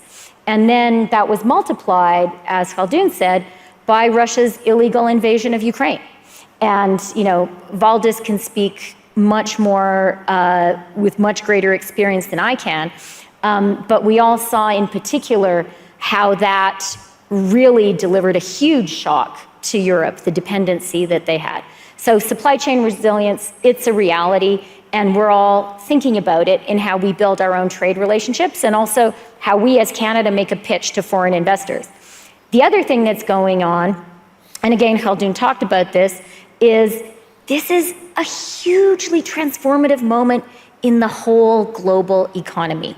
I think that right now we're living through a moment which is comparable only to the Industrial Revolution itself, in terms of the energy transition and the way we need to retool all of our manufacturing. That is huge. Canada's strategy, Borge, is to say, look at these two trends and let's see how we can use them to play to Canada's strengths. And our view is there's a lot that Canada can offer to the world in this moment. You know, we have the critical minerals and metals that you need to build a green economy. We have a lot of clean energy. 85% of our grid is already clean, and we are investing heavily in building more clean energy. We are a country that believes in manufacturing, has manufacturing know-how and capacity. And then you guys spoke about industrial policy. You know, the thing that is new about industrial policy is we are developing our economies, growing our economies at a time when we also need to accomplish the green transition. And I spoke yesterday to a very significant international business leader who is also a big investor in Canada. And he said to me, all the countries in the world need to be very careful that decarbonization does not mean deindustrialization.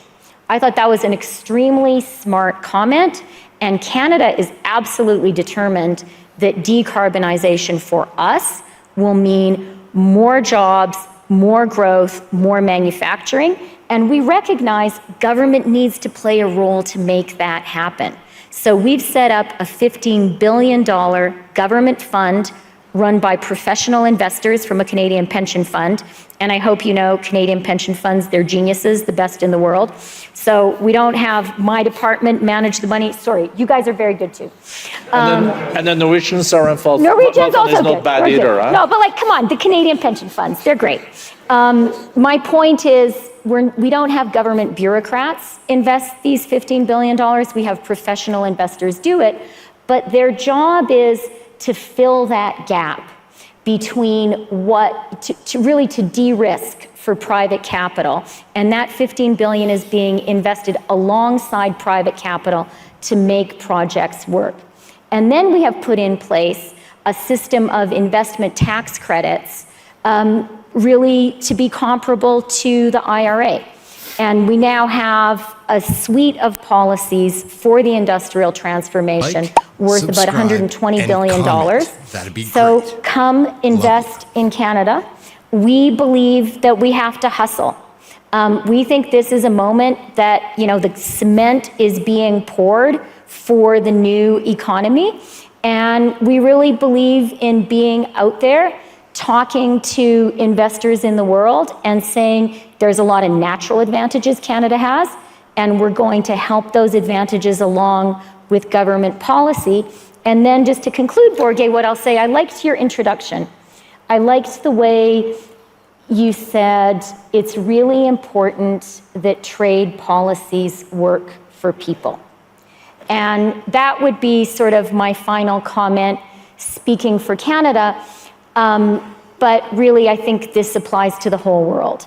As we build our economic policies, whether they are trade policies or investment attraction policies or industrial policies, at the end of the day, the question we have to ask ourselves is, will this make the life of the people I represent better? Will it create great jobs that people can build a life on and have hope and optimism for the future with? I'm not a fan when somebody treats a group of people a certain way in front of a certain group, but then that same group of people is treated completely different when it's in front of another group. CHYSTIA Freeland here is speaking to the Globe, and she seems to be pretty articulate. But when she's in Parliament, she talks down to Canadians, she talks down to the opposition. She is a bitch. Like, here it is. Mr. Speaker, last week, the Conservatives voted against Operation Unifier, which is about direct military support for Ukraine. They've also voted against our free trade agreement with Ukraine. When we look at the extreme right south of the border parroting Putin's lines, we used to think that could never happen in Canada. But it is happening here, Mr. Speaker. On this side of the House, we are proud to say, Slava Ukraini. Canada stands The Honorable What, is that witch talking in tongues now? We've got 2 languages here in Canada already, lady. We don't need any more. Ukrainian, Russian, whatever that was.